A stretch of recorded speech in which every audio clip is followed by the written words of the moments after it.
Goddamn. Man, oh man. What is going on, everybody? Welcome back to another edition of NHP, another edition of Unscripted, man. This is episode 232 of Unscripted. Thank you guys so very much for joining us here today on your Monday night following Monday Night Raw. And that is obviously something we will be talking about tonight is the go-home show for the Royal Rumble, man. We got the Royal Rumble this Saturday, so that is exciting. And yeah, we are going to go over, like I said, the go-home show to the Royal Rumble for Monday Night Raw, as well as AEW Dynamite from Knoxville, Tennessee. So we're obviously going to get into all that good stuff here in a second. But anyways, how's everybody doing, man? And welcome back, like I said, to episode 232 of Unscripted. Thank you guys so very much for joining us here today, spending your Monday night with us, man. Always means a lot.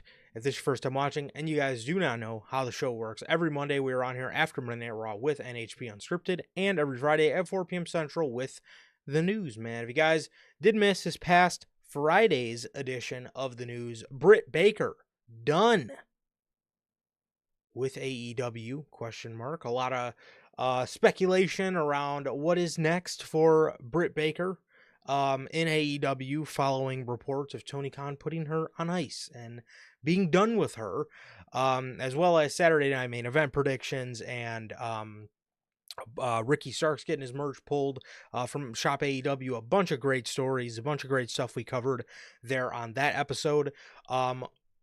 So if you guys did miss that, you guys can now watch that on all platforms, man. Spotify, Apple Podcasts, YouTube, man. You guys can now watch us on all platforms, all of those platforms. And yeah, it's those are, or that episode is available, as are all the other ones. Also, if you guys have not got a chance to get your hands on the official NHP merchandise, you guys can now find this beautiful piece of merchandise live on the merch shop. That is bonfire.com. Link is at the top of the description of this very video, man, where you can get this new, beautiful, remastered edition of the NHP Next Chapter design live on the merch shop. That is bonfire.com. Link is at the top of the description of this very video, man. Bonfire.com, man. Go pick yourself up the hottest merch in the IWC, man. The most beautiful piece of merchandise in all of the IWC. Available now, like I said, bonfire.com. Links at the top of the description of this very video, man. Also, if you guys have not got a chance to get to know who we are here at NHP, I'm Johnny, one half of the host of this very show. And as for the other half, we got my man Sir K here. How the hell are you, bro? I'm doing good, man. I'm doing good. Had a phenomenal weekend, man. Had a phenomenal weekend and back to reality today, man. But gladly had Raw to, have a good day overall, man. But other than that, I'm doing great, man. Really excited this weekend. Royal Rumble, live after Royal Rumble. Cannot wait, dude. Royal Rumble is looking very interesting and very hype, and I hope they could capitalize on that, man, because they're getting this show with a lot of hype, man, and I hope they're able to, you know, actually build off the Royal Rumble this year. But I'm doing good, like Durante always asks. How's life? How's the family? Life's good. Family's good. How is everybody doing in the live chat? How's everyone doing in the replay? What about you, bro? How are you doing? I am doing good, bro. I am doing good.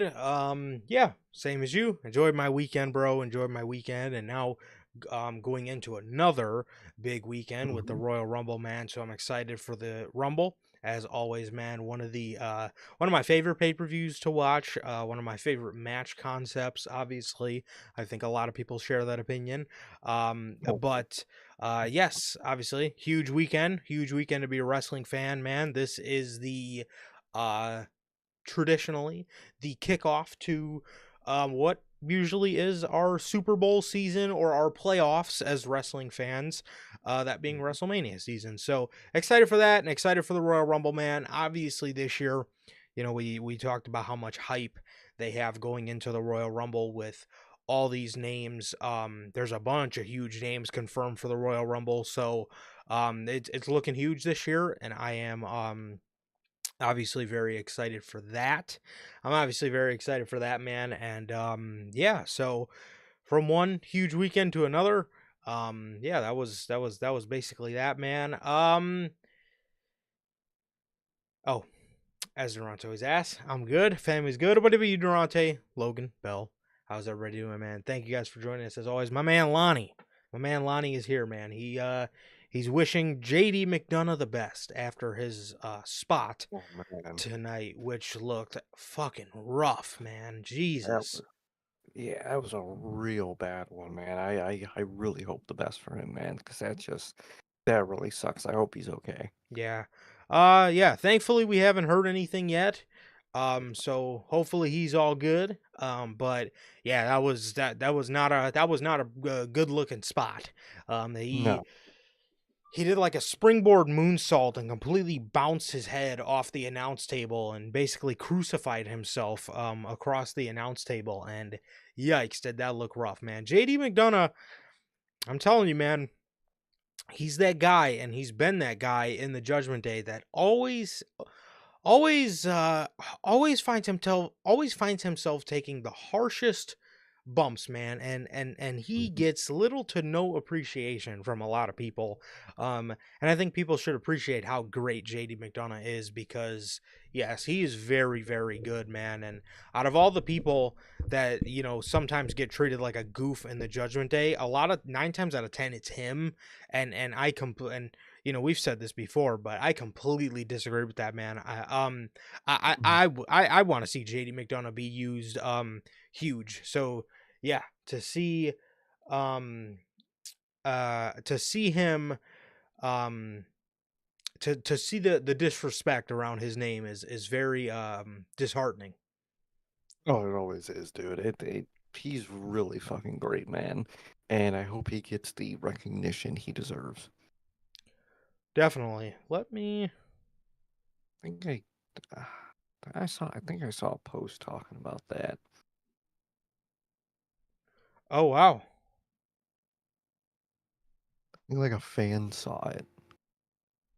Wow, this is my first time seeing that. Well, thank you for that, Lonnie. Apparently JD McDonough collapsed backstage. I hope everything's good because that was a bad spot. Oh wow, this is my first time seeing this. Oh lord. Huh. Yeah. Well, yeah, according to I guess the rumors in the community as so far, yeah, it looks. Yeah, I mean there is a rumor going on. It hasn't been reported by any of the Confirmed. dirt sheets yet, but there is a rumor going around that he did collapse backstage, which yikes. Yikes. I hope that's just a rumor. Mhm. We'll have to wait and see, obviously, but Jesus, that's horrible. I hope that's not true. I hope that's I not hope true. not. Wow. Well, yeah. Jeez. Yeah. Shout out to JD McDonough, bro. Man's a legend. We've Truly. literally been saying that since he fucking joined the Judgment Day too. Oh, literally, man. Yeah, get this guy out of that bump spot in the Judgment Day, please. This guy's Please. great. Um, but yes, and I don't know if I said this, but my guys are part of the Lucha Mafia, JT and JB. How are you guys doing, man? As I know, my man JB is very excited. He's almost excited as Sir K is right now, because the first thing we're going to go over is AEW Dynamite.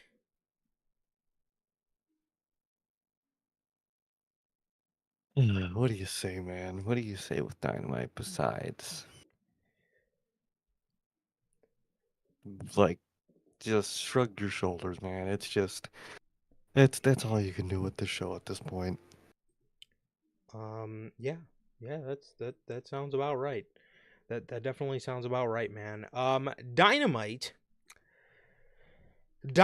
took place from Knoxville, Tennessee, as they were in a smaller venue. Um, I thought the venue looked good. I thought there was like, if the hard cam was shooting directly forward, you seen like your floor people, and then there was like it would almost just look like or what was, it didn't really look like. Um, there was just a giant black wall, and Yeah.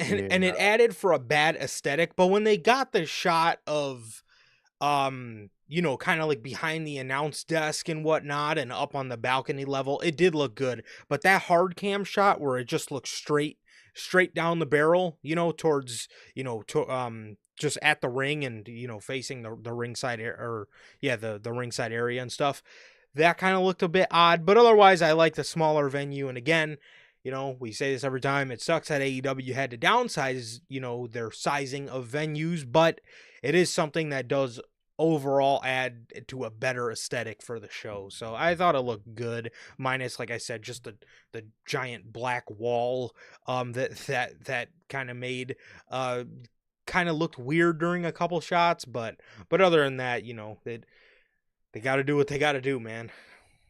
Exactly. It's a much better aesthetic than sitting in a 15,000 seat arena Yeah. and there's 2,000 people.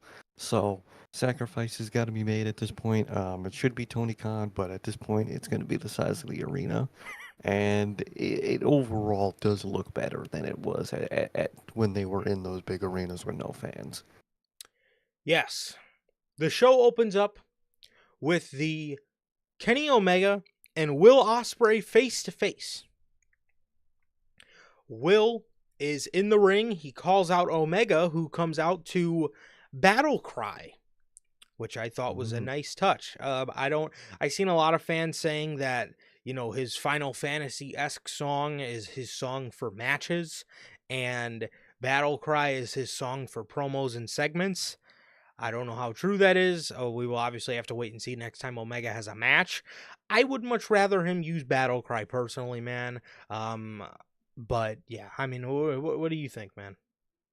Yeah, I saw one fan trying to like mark out, say that now he has three possible.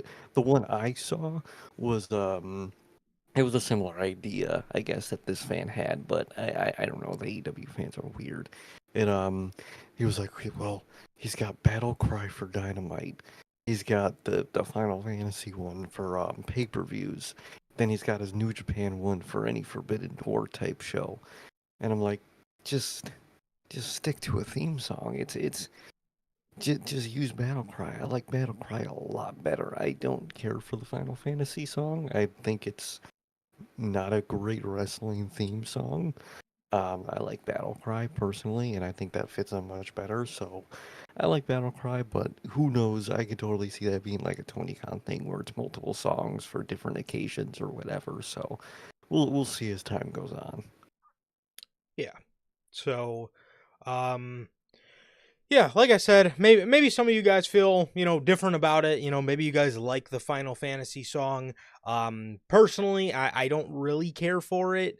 I just don't. It doesn't get me excited like Right. Battle Cry does. But again, that's just my opinion. I'm also, not really a fan. Not that I'm a fan. I just never really played that franchise. So I'm sure some of you guys who have played the franchise probably, think it's pretty sick or whatever, which is fine. But, personally for me, it doesn't, I don't really care for it.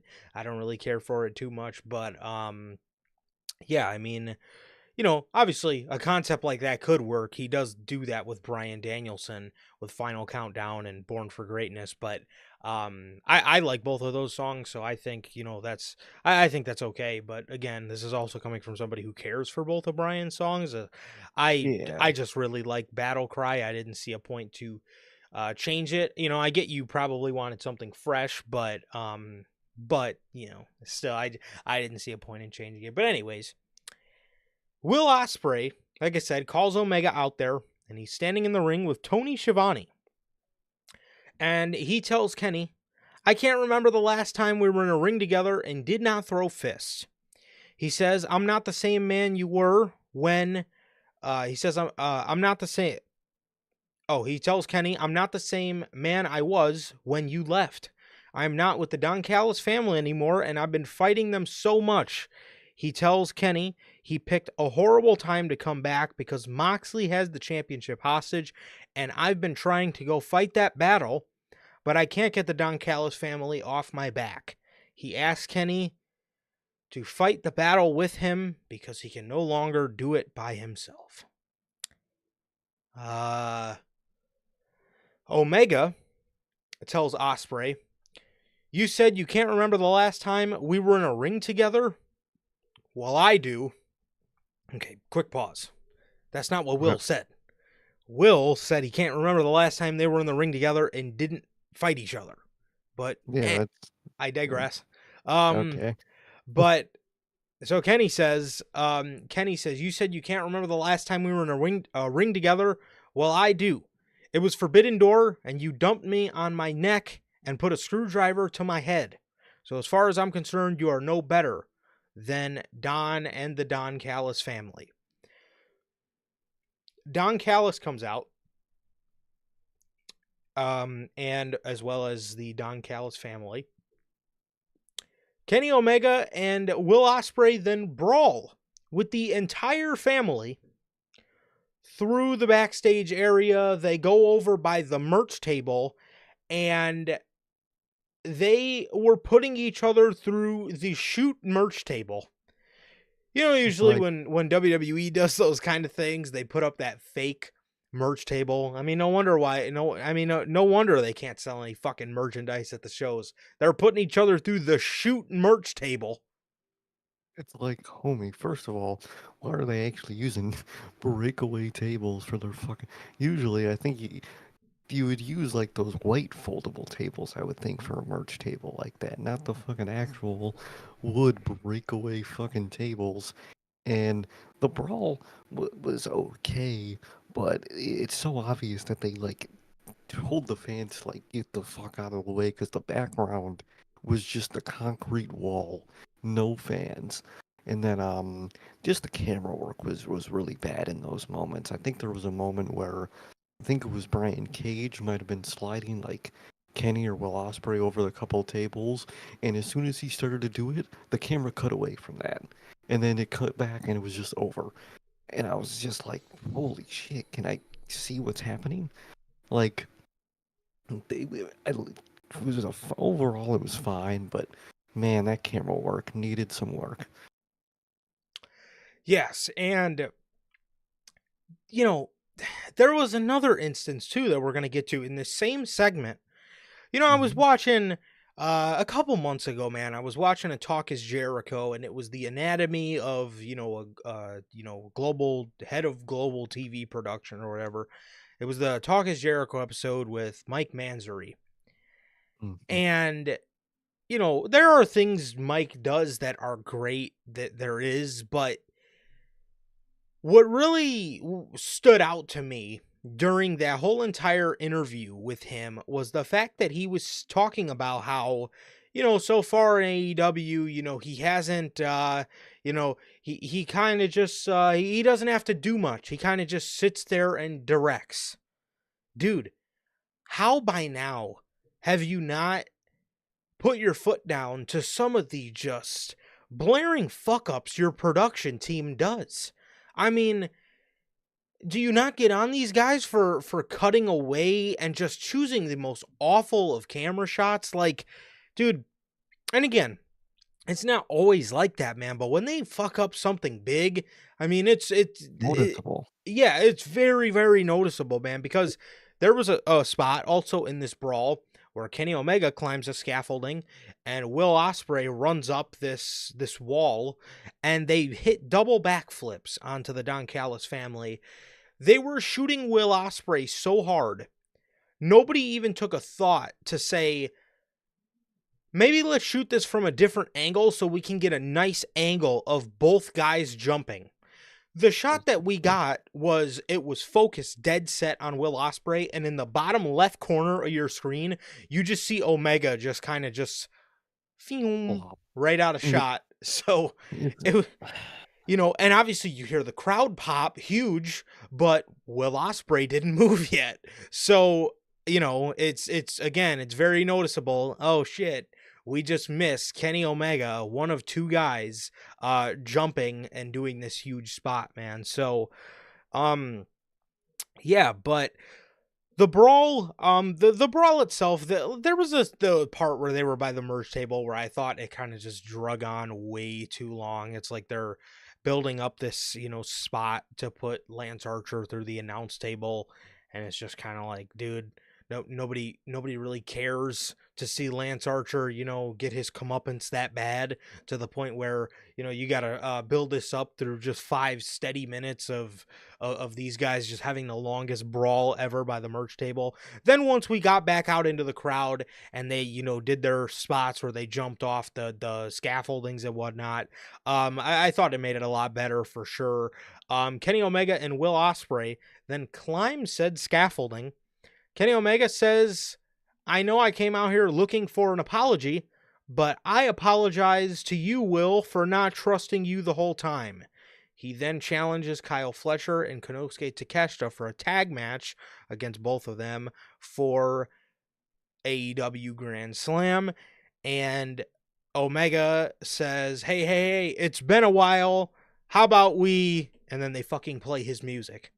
And he's talking over the music like, hey, I'm not done. Hey, I'm not finished. He legitimately had to say it like 5 or 6 times. Music cuts off. He does the goodbye, good night, bang.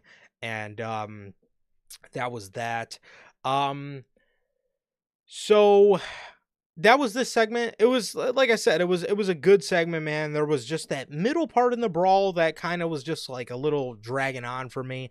I do have a bit of a gripe about just the whole story here, man. But overall, what were your thoughts about the segment, and how did you feel about this, and from start to end, I guess? Overall, I thought the overall idea and just core of the segment was fine. It was a classic, two guys don't agree with each other, but they got a common enemy. They're gonna brawl with them, and they're gonna be like, okay, well, we'll get together to face them. It's one of those classic segments. Overall, it was fine. It had the production, fuck ups in there, or maybe not even fuck ups, just bad parts in it. And then just the pacing wasn't that great in the middle of it. I thought it could have been quite faster and a lot more better in the camera work. And obviously, in the end, the fucking playing the man's theme song while he's still talking. But overall, it was a fine segment. I thought I don't love the story they're telling with the whole Don Callis family, and Kenny's involved with them back again, and Will is still involved with them.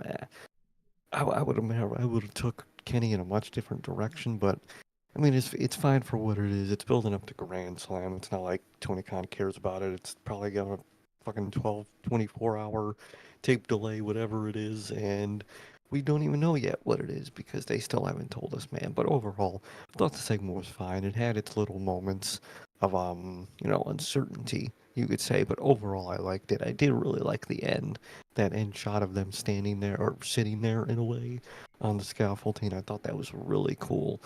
But other than that, it had its fuck ups, but it was a fine segment, man. But what about you? What did you think of the segment, and what do you think about the story they're telling?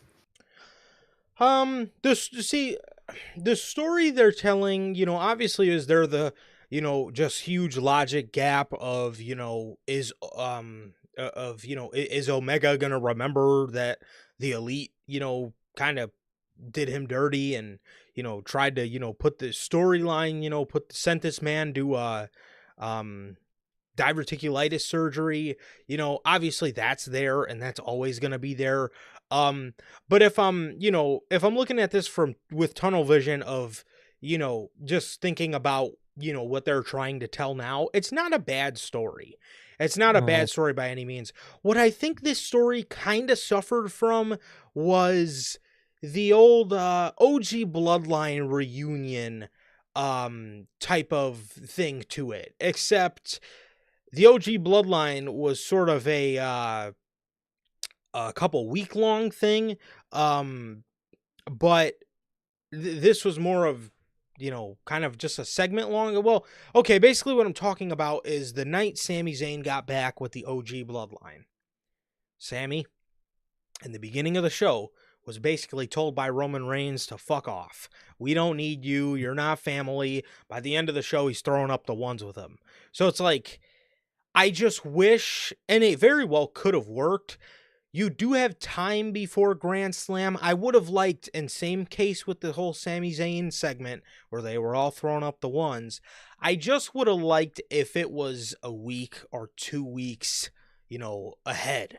Maybe not just all in the same segment. Maybe, maybe Will Ospreay, after Kenny Omega just said what he said to him, maybe Will Ospreay didn't help him this week. And then maybe next week, Kenny doesn't help Will.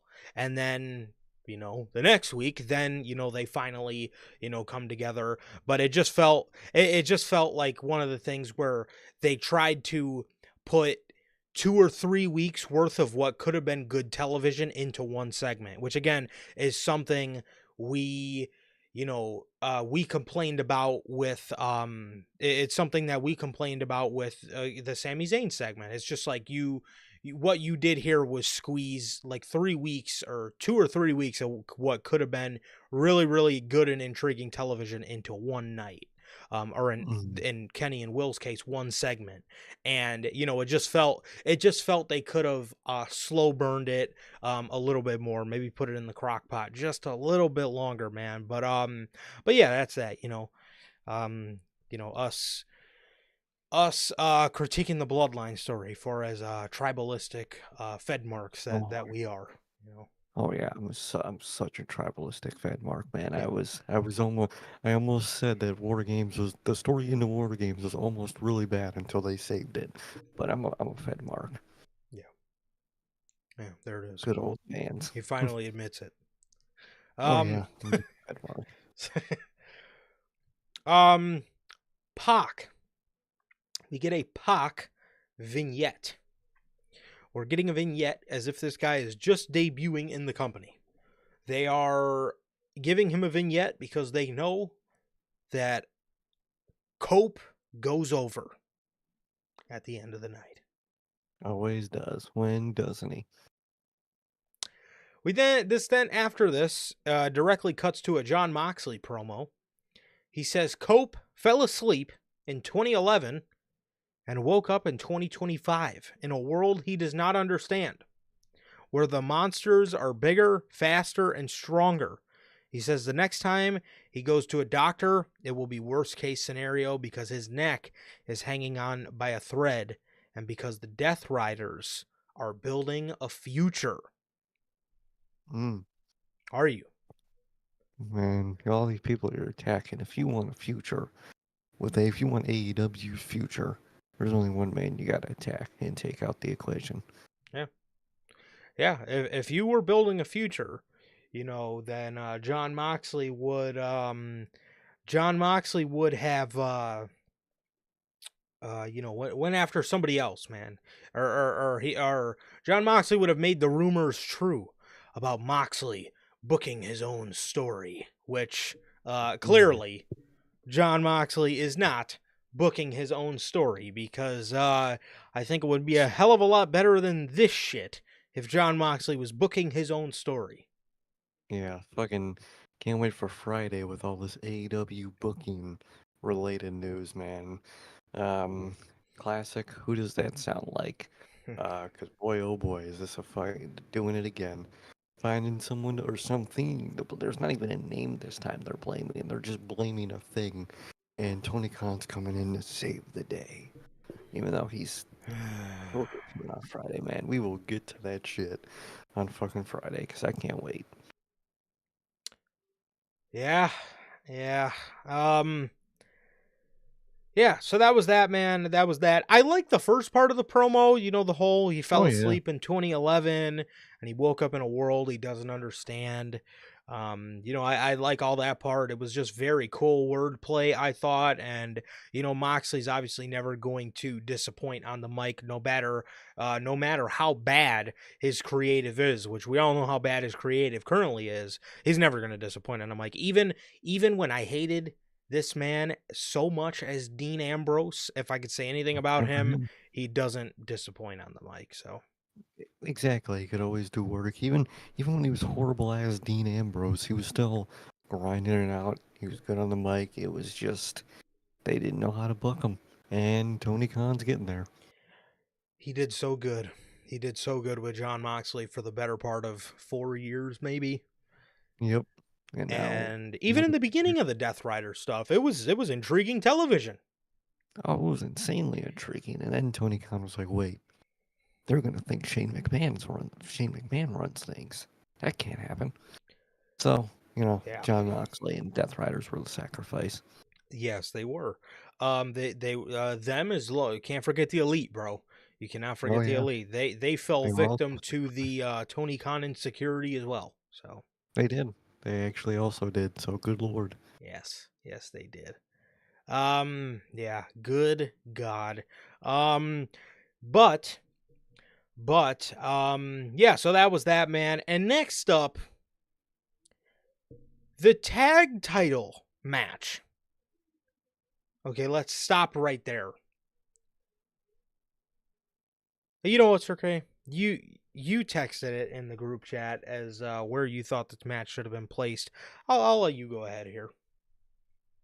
Bro, you have you really only have one choice for the main event. You didn't go with it.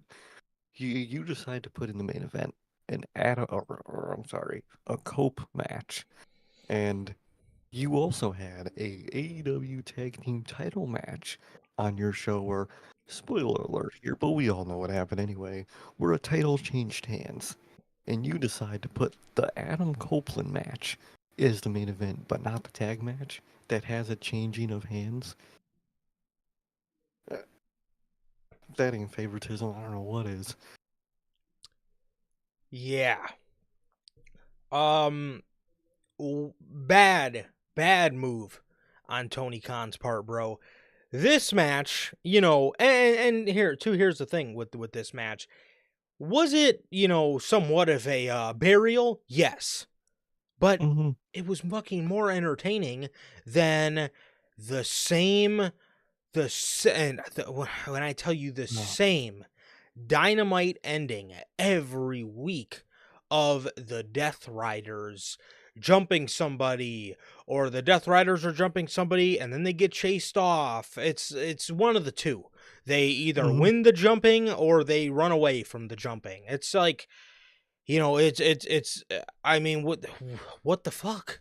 Like, It's almost like it's almost like how much we see Drew McIntyre versus Sami Zayn, or literally, Sami Zayn versus or sorry, Drew McIntyre versus Seth Rollins, or Drew McIntyre versus Jey Uso. Like, it's almost, I mean, let's get a move on here. Let's evolve something. Let's change something. Next step. like, dude, you snubbed what was certainly more entertaining than whatever the fuck you ended your show with tonight. An entertaining tag team match, embarrassing for Private Party, but entertaining, Yeah. nonetheless. Overall. Mm-hmm. Overall, yeah, very entertaining and a good moment, for the Hurt Syndicate. You put that match on first.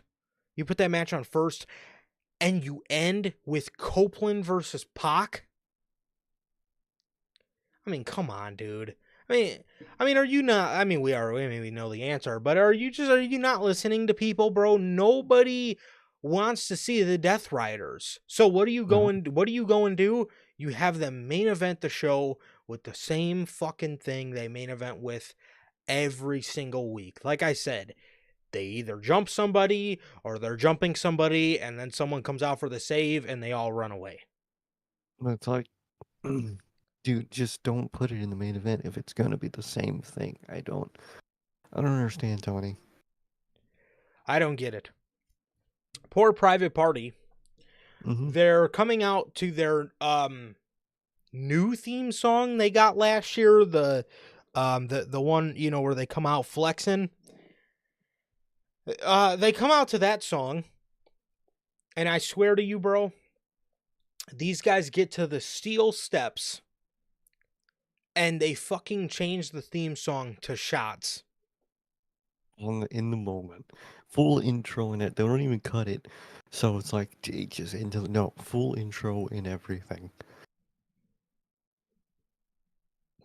Zay and Quen looked up at the entrance ramp like, what the fuck?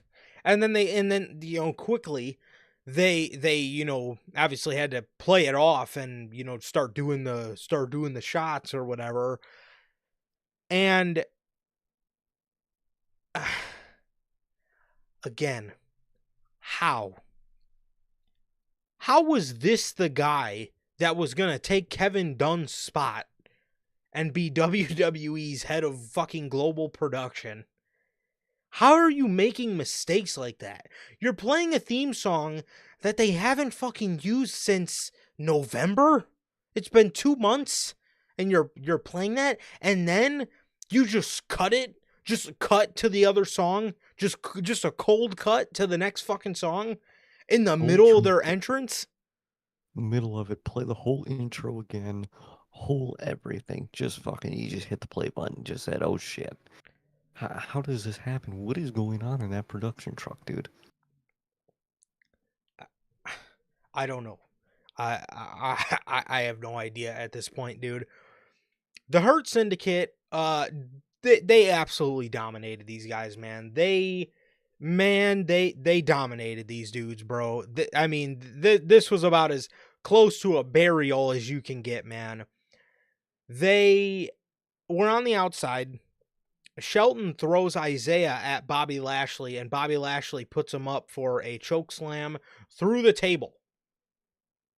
And MVP, while they're doing this, is on commentary, and he's yelling at his dudes, yo, put him through here, through here, through here. Tony Schiavone is yelling at MVP back like he's talking to him. Tony Schiavone's just talking over MVP. What? Where? Put him where? What? Where? Where? Dude. Put 'em where? Shut up. I mean, dude, it's like your commentary's bad, your production's bad. Dude, change this shit. It's been bad for a while. How do you not key into that and change it? These guys, a little bit later on, Bobby ended up pinning Isaiah with a spear for the Hurt Syndicate to capture the AEW World Tag Team Championships. I'm happy for the Hurt Syndicate. They are, in all honesty, probably my favorite act in all of the company right now. And you put the tag titles on them, you rewarded them for getting over. That's great. I think that's great. And I think, the match wouldn't even have been, I mean, in all honesty, and I know a lot of people were upset about Private Party getting buried. Private Party has been buried for 5 years, okay? They were not buried when they won the tag titles. They were buried when they fucking won them. Okay, these guys had no build. They simply had a match with the Young Bucks at Wrestle Dream, and Tony Khan was head over heels for him and was like, "Man, we have something here." I don't know why it took that long, but these guys have never been legit. So, what was it, a burial for the simple fact of them just being the tag team champions? Sure. But in all honesty, man, again, these guys were never not buried. They've always been buried and they've always been jobbers. And that sucks because they're a great tag team. So this shouldn't have been a challenge for the Hurt Syndicate to begin with, in my opinion. But no, they really shouldn't have, because like you said, Tony Khan never did anything with them. They were great at the start of AEW. You had hope. They were thinking, oh, this is one of the tag teams that are gonna bring this company places. And the company's gonna bring them places. And the company, Tony Khan, never did anything with them. Never. ever did anything with them. They finally won the tag titles as basically just saying, here, damn. And, cut to them losing it, dude. It's very unfortunate because Private Party's a great fucking tag team, Hmm. and they're stuck in a place that doesn't care about them. It's for a lot of people in AEW, stuck in a place that doesn't care about them, so they just lost. And is it a burial? Yes, but at the same time, they were never used greatly anyway, so it's also no at the same time. So it's just an unfortunate situation for Private Party. It is, and um, yeah, I mean, you know, it just it sucks to see. It sucks to see, man, because these guys were on the full gear media scrum, and you can just tell that from these guys there is a genuine love for AEW. These Oh yeah. guys want to be there. These guys want to be stars. They want to be looked at as stars. They want to be looked at as, big players in the tag team division. And it just sucks that Tony Khan failed them as a booker because they're really good and they have the potential to be fucking amazing. They have the potential to be a very great tag team in this industry. And again, it's the unfortunate thing about the wrestling business is a lot of times the fate of your career is a lot of times on everybody's hands except for yours. I mean, obviously a little bit of it is on your hands, but again, if you're put under bad management or a bad booker, for as good as you are, you get Oh, treated I go like too this. far. Mm-hmm. So, I understand people saying this is a burial, but if again, to be bluntly honest with all of you people, this was never a burial because Private Party has never been legit players, and that sucks. Exactly. That's the tragic part in this. So obviously no fault of their own. That they had a horrible tag team title reign. It's the same thing that happens to a lot of people in AEW, man. They are failed by the booker. So Yep. It's a very common thing in AEW. Mariah May. But well, before we get to that, nonetheless, happy for my guys, happy for the Hurt Syndicate, man. So shout out to them. Truly, truly am happy for the Hurt Syndicate, and I hope Tony Khan can keep the momentum. Mariah May. Mariah May is doing a little promo video saying that she is the most disrespected champion in AEW history. And she has brought this title to heights it has never seen. Um, I think Mariah is the most disrespected champion in AEW history. Yes, not by the audience, by the booker. Um, and I think that she has. I don't think she's brought the title to heights it's never seen. I think she's brought the championship to a place where we never see the championship, and I think that's what she meant to say. But speaking over this whole vignette here, Tony Storm on Homecoming Collision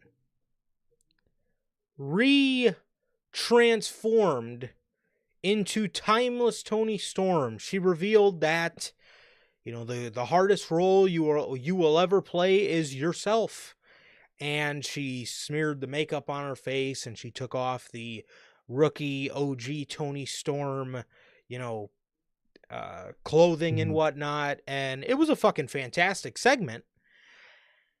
And I'm not gonna sit here and say I don't understand it, because I do understand what he tried to do, and we've seen this before with the Hammerstein show where he just kind of sprinkles in a good Collision. But dude, if you want to make Collision watchable, you can't sprinkle in a good Collision once a month. You Yeah, have to you have. continuously do it. So Personally, I would have done the segment on. I obviously would have done the segment on Dynamite, but I mean, as you can see, Collision seems to be Mariah May's home. But nonetheless, man, it was a fucking fantastic segment, and it's awesome to see Toni Storm, again. Say it again. Be the only woman in that company that's fucking worth the paycheck that she gets. It was a fucking awesome segment. Again, I wish it would have happened on Dynamite, and I get what he was trying to do. But again, if you do want to make Collision more watchable, the last time we heard about Collision was the Hammerstein Ballroom show. And the next time we're hearing Mhm. about it is damn near a month later. If you want to make Collision watchable, fine. If you want to put big stuff on Collision to get people to watch, I get it. I understand that. But you have to put an effort every Saturday, not fucking every one Saturday out of the month. No, So, exactly. Can't occasionally try with something and then wonder why, damn, why don't nobody like it? It happens every week, but I give it that care every once in a while, man. So why aren't they liking it? It's a continuous thing that you gotta put into, and you don't. And there's a lot of things about Collision that hurt it. It's the time slot, it's the day, it's it's a lot of elements to it, man. But just giving a good one every now and then isn't the problem solver here, man. But overall, when talking about the segment itself, it was a really good segment. Maybe a little too early. Again, we go back to the Will and Osprey stuff, and then like we mentioned, that Bloodline reunion. It happened too fast. I would have stretched it out a little longer, a week or two. Um, but overall, it was a good segment, a really good segment. And you were right about the Tony Storm rookie character, how it was just a character by timeless Tony Storm, which is really nice. I like what they did there, and you were right about that, man. But just wish you would have chose, for me, a better spot, man. I get what they're trying to do with Collision, but there's a lot different work to do than a new coat of paint, man. You can't just repaint it every now and then and expect it to work. You got to reframe the house, bro. yeah. Jeff Jarrett. Jeff Jarrett recalls a story about when Jerry Lawler. When Jerry Lawler gave him a piece of advice not to get in the gutter with his opponent. Should have told Adam Copeland that when he was fucking talking to Ricky Starks on the mic. Yeah, don't get in the gutter, man. Don't get your Don't get panties in in the a gutter. bunch. Um Don't get in your feelings. he he challenges MJF to take him behind the shed and whip his ass with no cameras, just those two. And So they're alluding to some stuff in this feud. I don't know what these guys. I don't know what these two are doing, but this feud has a lot of alludings. hmm, hmm, Maybe they're on Reddit, man. I don't know. he he very well could be. Um just those two, no cameras, so Yeah, he no can camera. see what the last outlaw is all about. He thanks the Oh, fans for making a 57-year-old man believe in himself, and he calls out John Moxley to talk. Claudio then comes out and whips Jeff Jarrett's ass. mm. He then says, "Nobody gets to Moxley without going through me first." He leaves with the microphone that Jeff Jarrett had. So I'm like, oh, okay. Maybe he wants to silence Jeff Jarrett. Mm-hmm. Claudio walks in the crowd, and Jeff Jarrett starts talking on another microphone. They just instantly slid him another mic. Production logically just slid a knocked out man a live mic for and it made it for it's so stupid because the camera just turns around when Claudio turns around and bro's just standing up, damn near no selling. So Jeff Jarrett says you're going to have to kill him to stop him. And he challenges Claudio next week. And when he wins, he gets his world title shot. Claudio accepts the challenge. I'm telling you right now, we're obviously 2 days away from this Dynamite.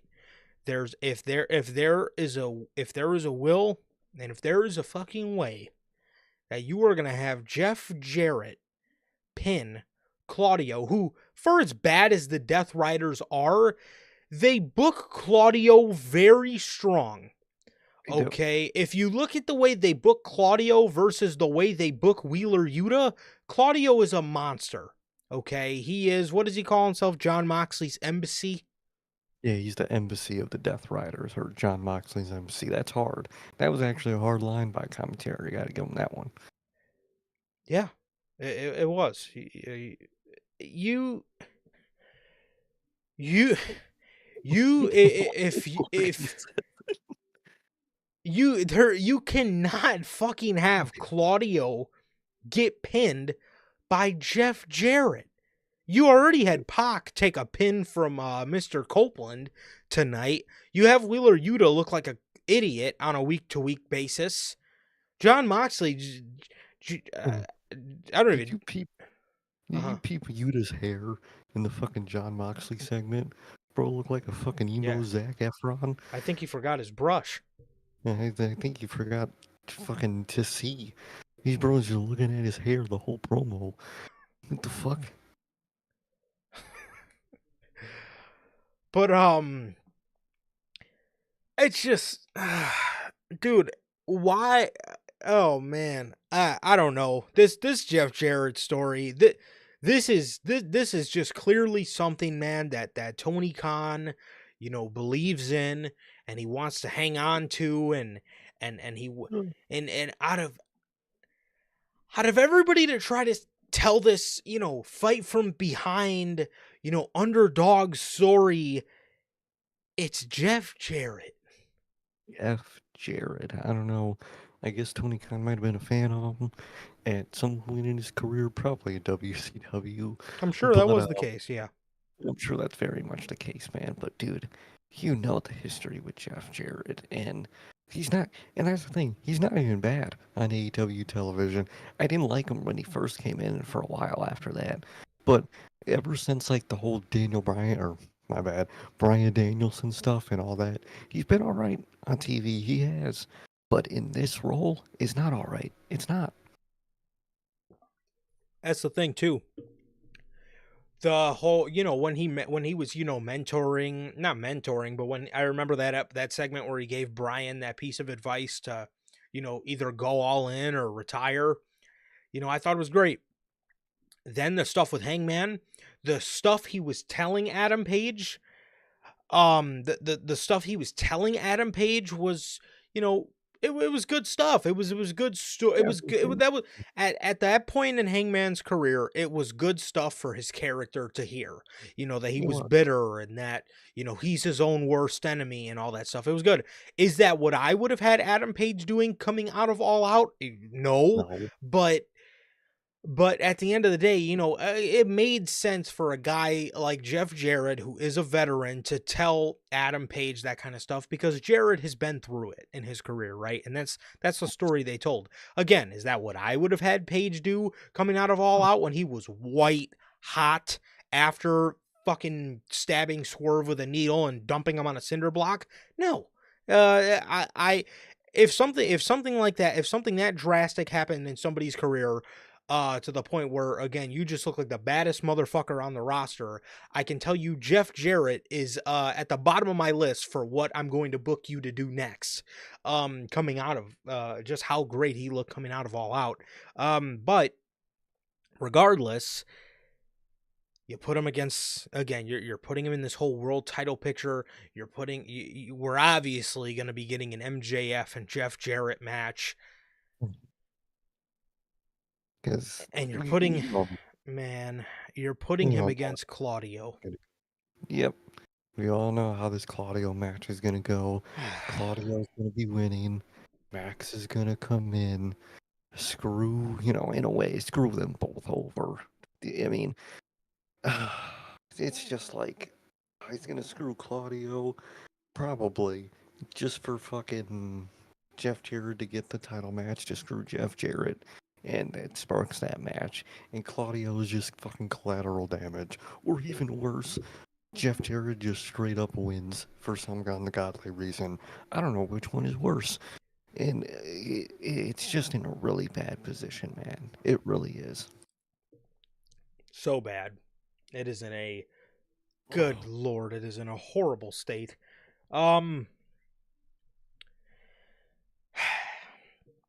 so yeah, that's the way it's looking for Claudio. Claudio, the embassy of John Moxley, is going to have to lose to Jeff fucking Jarrett. Never ends. Nothing like having you know, Jacob Fatu take a loss to Kit Wilson. Yeah. Well, let's have Rey Mysterio beat fucking. I don't even do Rey Mysterio like that, dude. You're having fucking Jacob Fatu just lose to nobody. It's like, bro, what are you doing there? Why would you ever think to do that? Makes sense. It makes no sense. None whatsoever, man. We get a Megan Bain vignette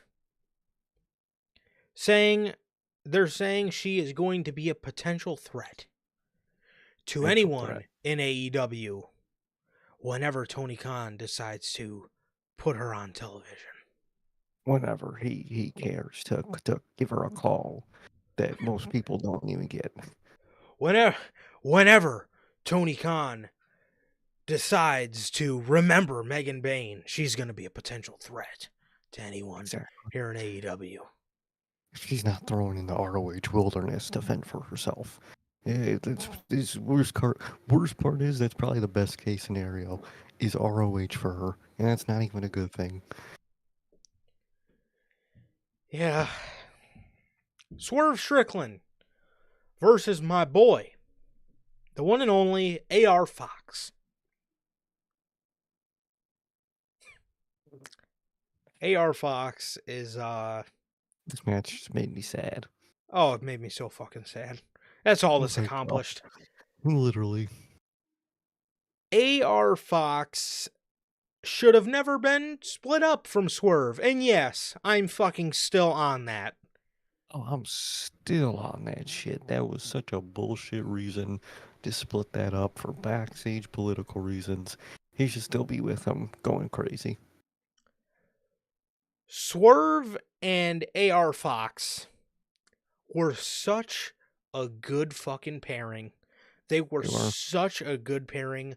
AR Fox in the shiesty. Oh, go to work. Wrestling in a shiesty, one of the funniest things you will ever see. And these guys were legit.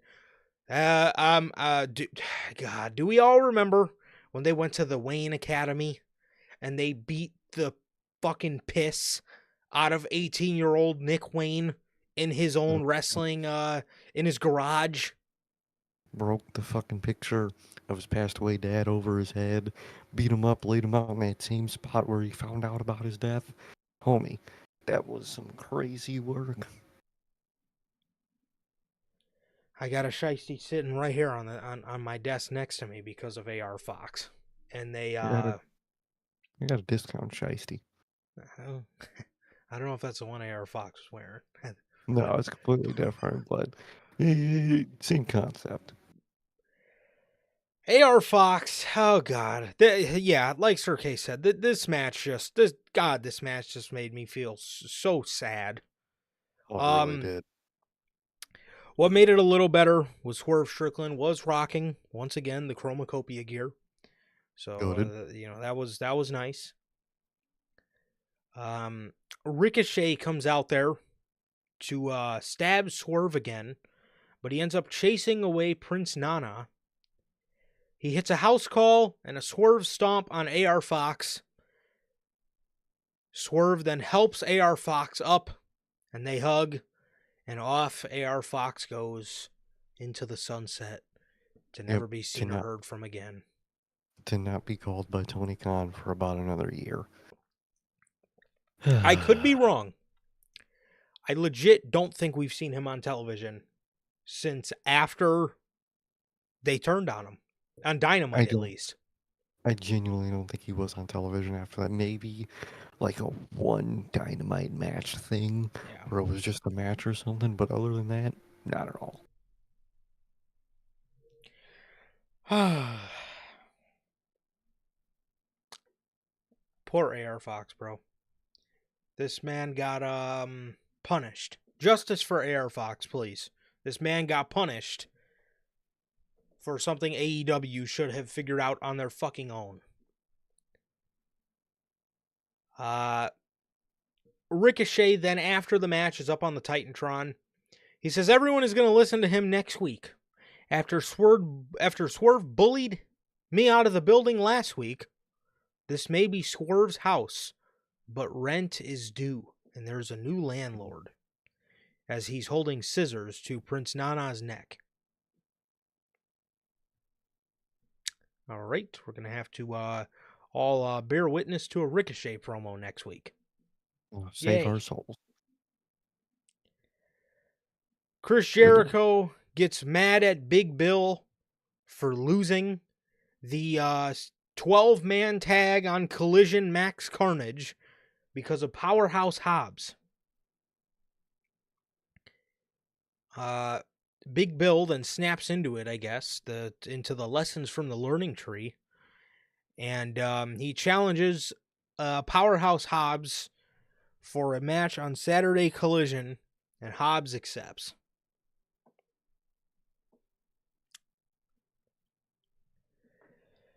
I think the only lesson that Big Bill should have learned from Chris Jericho is not to say yes to any idea pitched your way. Because clearly that's what Big Bill did, and it landed him in the learning tree. Exactly. Sometimes just sticking it out and doing what the company wants, especially in the current AEW, is probably the worst thing you could do. And the fans will blame you. I look at Ricky Starks for not. Wait, no, not Ricky, because he didn't do it actually. None of the guys that want to leave ever did that. So, but the fans will say they did it because they got to cope with them not wanting to wrestle in this company, man, or work in this company. But this is what happens when you say yes to Tony Khan and Chris Jericho. You wind up in the learning tree. MJF.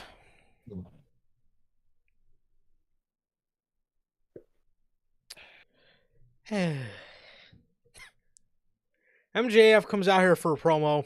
He says, pro wrestling does not love Jeff Jarrett anymore. Neither do the fans.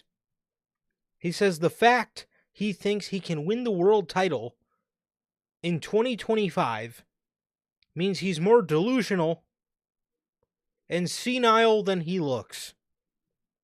He should have made a deal with the devil instead of defying the devil.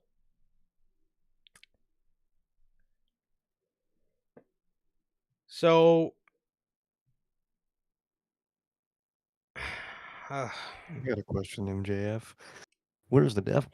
I don't see him. I yeah, see I see 20 fucking 19 MJF. I don't see the devil MJF. no, yeah, I don't see the devil either. Okay, MJF, another week where he doesn't think MJF is winning the world title, or he doesn't think Jeff Jarrett can win the world title, yet he's still trying to get him to make a deal with him so Jeff Jarrett can win the world title. I thought he's delusional and senile for wanting to go after the world title. But you want him to work with you to win the world. But fucking K, dude. I don't know if Tony Khan has dementia or something, but another feud with MJF where Tony Khan just changes it up every week, and I already know this week is going to be something different, and I cannot wait to see that. Yeah. I mean, what is to be said that hasn't been said for the better part of like 4 months with MJF? I mean, it makes no sense. He just constantly contradicts himself. I don't know anymore, man. I am about done with the way they have booked MJF, man. And if if he's not really seriously regretting re-signing with this company, then there is something wrong. And if I'm a betting man, I will go ahead and say he probably, judging off the way they booked him for the first 4 years, if I took a guess, I think he is really regretting his decision, because when he re-signed with the company, he probably thought he was going to be the MJF that we all know and love. Now Mhm. again, we don't know that for sure. Maybe he's fine with it. Again, we have heard rumors about, that sort of suggest he kind of derailed his own character arc, but I don't fucking know anymore, and I do not fucking care. I mean, this shit is at an all time just th- th- this shit is at an all time low, man. I mean, every fucking week they constantly go out of their way and go above and beyond to make themselves look like complete fucking dumbasses, bro. Every week with MJF, he's on the mic and he constantly makes no sense. And again, that on top of the fact that we have constantly just completely derailed his character in every fucking way, man. And it is a sad thing to see, dude. Oh, really, it is a really sad thing to see, man. Completely derailed his story arc, his evolution arc, all of it just completely derailed it. I don't know if it's Tony Khan not remembering. I don't know if it's him not caring. It might be a mix of both. It might be one or the other. Either way, I don't care. The shit sucks. He either needs to go to work and pick up his balls and fucking do the character work he's got to do, or fucking Tony Khan has to pick up his balls and fucking write on a piece of paper and remember what the fuck he's doing. Because either way, no matter the culprit, the shit is ass and it needs to fucking change. MJF gets interrupted by Adam Page.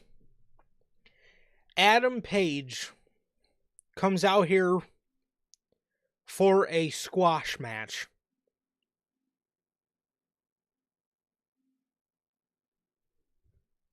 You got one of your best. You got your your you're essentially damn you're Seth Rollins of the company coming out there for a squash. Would you ever see Seth Rollins, Drew McIntyre, CM Punk, that whole main event circle on either show, Raw or SmackDown, in a squash match? Would you? Oh, Why are you putting one of your literal top two, three guys in a squash match? What are you? dude, you can't, you cannot make this stuff up, bro. No, you really can't. What the hell? And I didn't even, think about it like that, but that's a great, analogy you just made. Oh man, Imagine you tune into Monday Night Raw and you see Roman Reigns going up against fucking Joe Schmo from Tallahassee, Florida. What the I, like bro, I, what? this is the you you you wrote this in for the show? What do what, what do we have Adam Page do this week? Oh, What's your name? Uh, my name's John Smith. All right, you're gonna go out there and you're gonna face someone. Who am I gonna face? Adam Page. even the Adam fucking even the fucking Page. local guy would be like, wait, what? Uh, Hangman? Are we he talking the doesn't same have Adam Page? you don't got nothing better for him. You got me. I'm usually the guy you put against a new guy or a young guy or why you putting me against fucking Seth Rollins essentially? What the fuck are you doing here? Yeah, Oh, yeah. Seth just walks in Raw. Hey man, change plans. We got the black hole Quinn for you out there later tonight, man. All right, good luck. Huh? What are you what are you doing? Adam fucking Page in a squash match.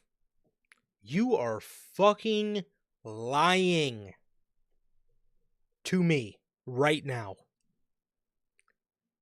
What the hell, dude?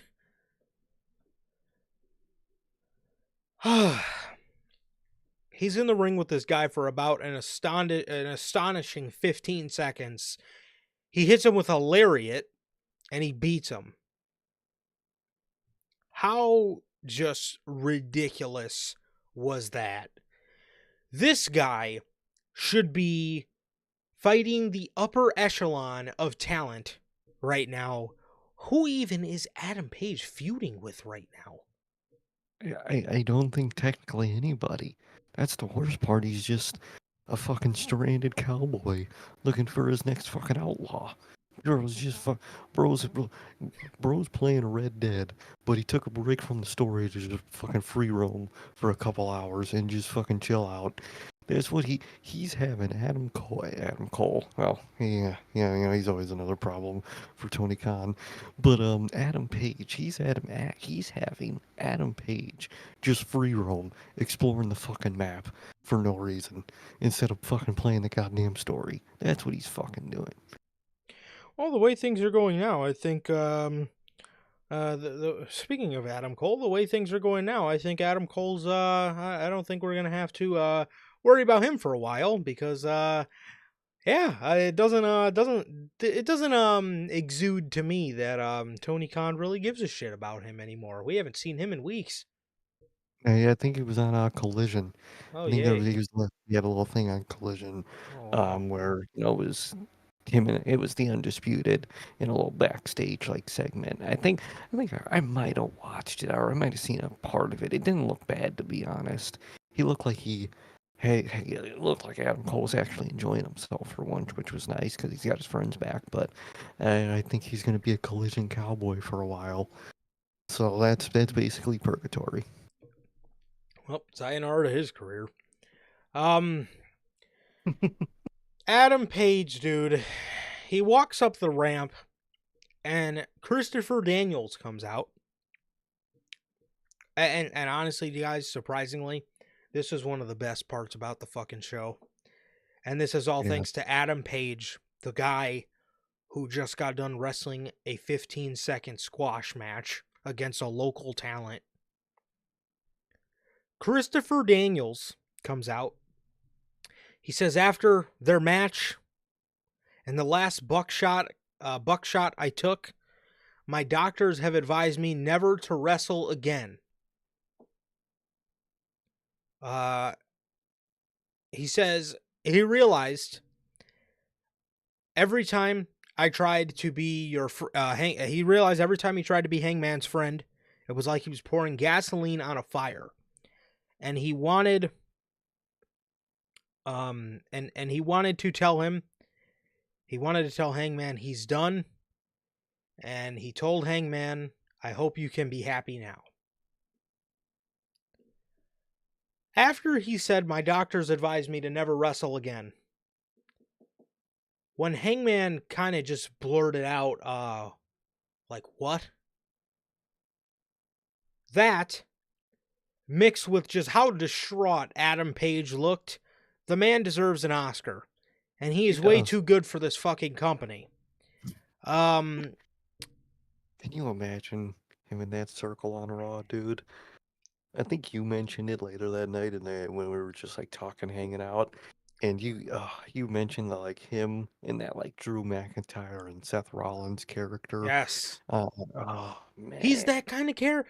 Dude, Hangman right now would fit seamlessly into WWE television. The way look at how his character is like a bad guy, but he's the good guy. He would fit so well.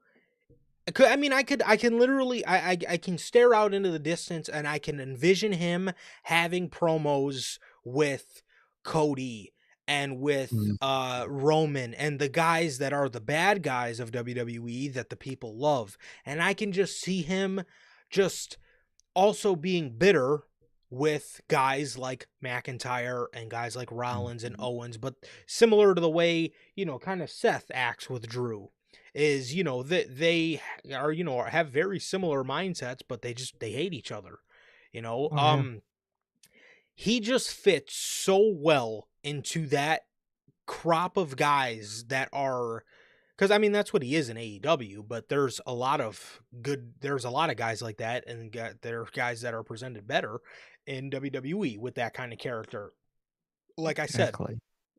the He's the Drews, justifiable bad guy. yes, the Drews and the Owens and the Rollins. I mean, I could literally see him, just going back and forth with that crop of guys because he just fits so seamlessly into that.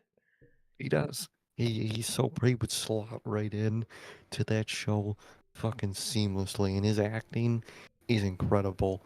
The way his face just instantly changed when he said that, and it was just like he was thinking about it, like, damn, I went too far with that one, and then he had to switch it back. Man is an amazing actor.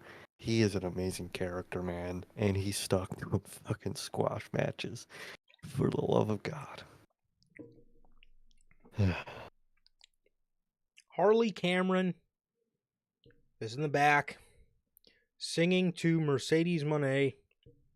She tells Mercedes she wants to ride the Monet train and challenge her for Australia. Monet says, "You've never even won a match in AEW, so it's a hard nar." We are going to get Harley Cameron versus Mercedes Moné at AEW Grand Slam, Australia. On a tape delay. I always got to throw. Anytime we talk about, I have to throw in on a fucking tape delay. You have to wait. What is it? 22 hours to watch that fucking match.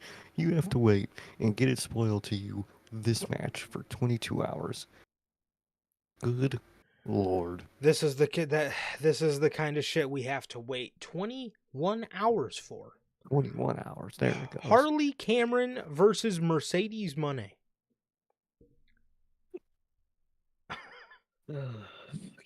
I'm mind blown. My brain at this point in the show, my brain is absolute mush. Oh, dude. Oh, man. Dude, this shit is like watching fucking Coco Melon. It's just pure mush for your fucking brain. I wouldn't let my child watch either. Telling you, look, you want to watch something? Go watch something I grew up with, or watch fucking Raw or something. You ain't watching this shit. It's just pure brain mush. Jamie Hayter versus Julia Hart. Julia Hart comes out with her remastered theme song. Instead of saying the house always wins, now it says the heart always Mm, wins. So, obviously, you know, no um, more Alistair, as I could probably say now, yep, thankfully. no more Dude, Aleister I'm Black. excited. Yeah, yeah, you mean no more Malachi Black. No, that's not what I meant. Oh Alice, no. I, No. I'm I am the only time I will be remember have any remembrance of Malachi Black is when I wear my super sick Malachi Black AEW shirt. Oh yeah. Sadly, I wanted to re-up on that before he leaves. They took that one down for some ungodly reason, but I did end up getting this all snakes or fakes flag as this final send off for me, and I actually got her in the mail today. So I'm Oh, I just gotta gonna cop keep it that. on deck. Forgot about that. Remember, dude. Exactly, because I gotta keep that on deck because that logo and that design, so goddamn sick, dude. Oh, I love it. That's a great logo. Um, so Jamie Hayter wins this match with a backbreaker, and Excalibur held the A in Haterade for so long, I chuckled. Haterade!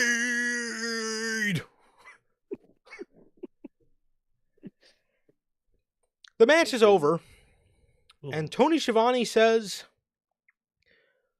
"Man, this women's division is better than ever."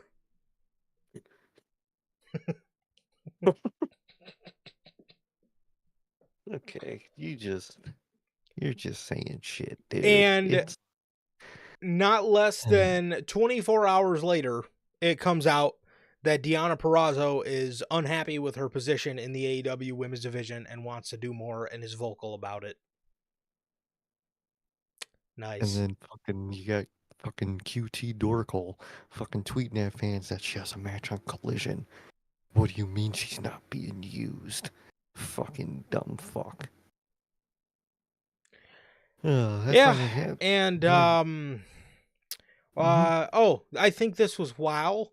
People knew that Britt Baker Oh yeah, was being put on ice by the company. same time. I think they were like a day apart. Those two stories. Yep, the Britt Baker stuff came out Tuesday, the day before Dynamite. Day after Dynamite, fucking Deonna Purrazzo. It comes out she is frustrated because she's not being used. Tony Schiavone is the biggest shill commentator in the business right now. I mean, the Oh, stuff that this fucking poor guy gets fed makes him sound wasn't so fucking stupid. oh, dude, wasn't he the one that had to say that fucking "This is such a great Dynamite moment" during that Yes. fucking Nick Wayne? Oh, it's like, bro, what are you doing, dude? What are you Yes. saying this shit for? Why is Tony Khan in your ear telling you this shit, Tony? You have bigger fish to fry. Walk into your production truck, please. That mixed with the fact that Tony Schiavone absolutely does not make his case any better with his own fuck ups is even worse. Oh, if he was a good, fine commentator, okay, you got me. It's like that era of WWE where Corey was doing that shit, where he was like a Yeah. super shill, but he was still good at his fucking job, so you Yep. really couldn't say nothing. But dude, Tony Khan is not Tony Khan. Tony Schiavone is not fucking good at his job in terms of the commentary department. So,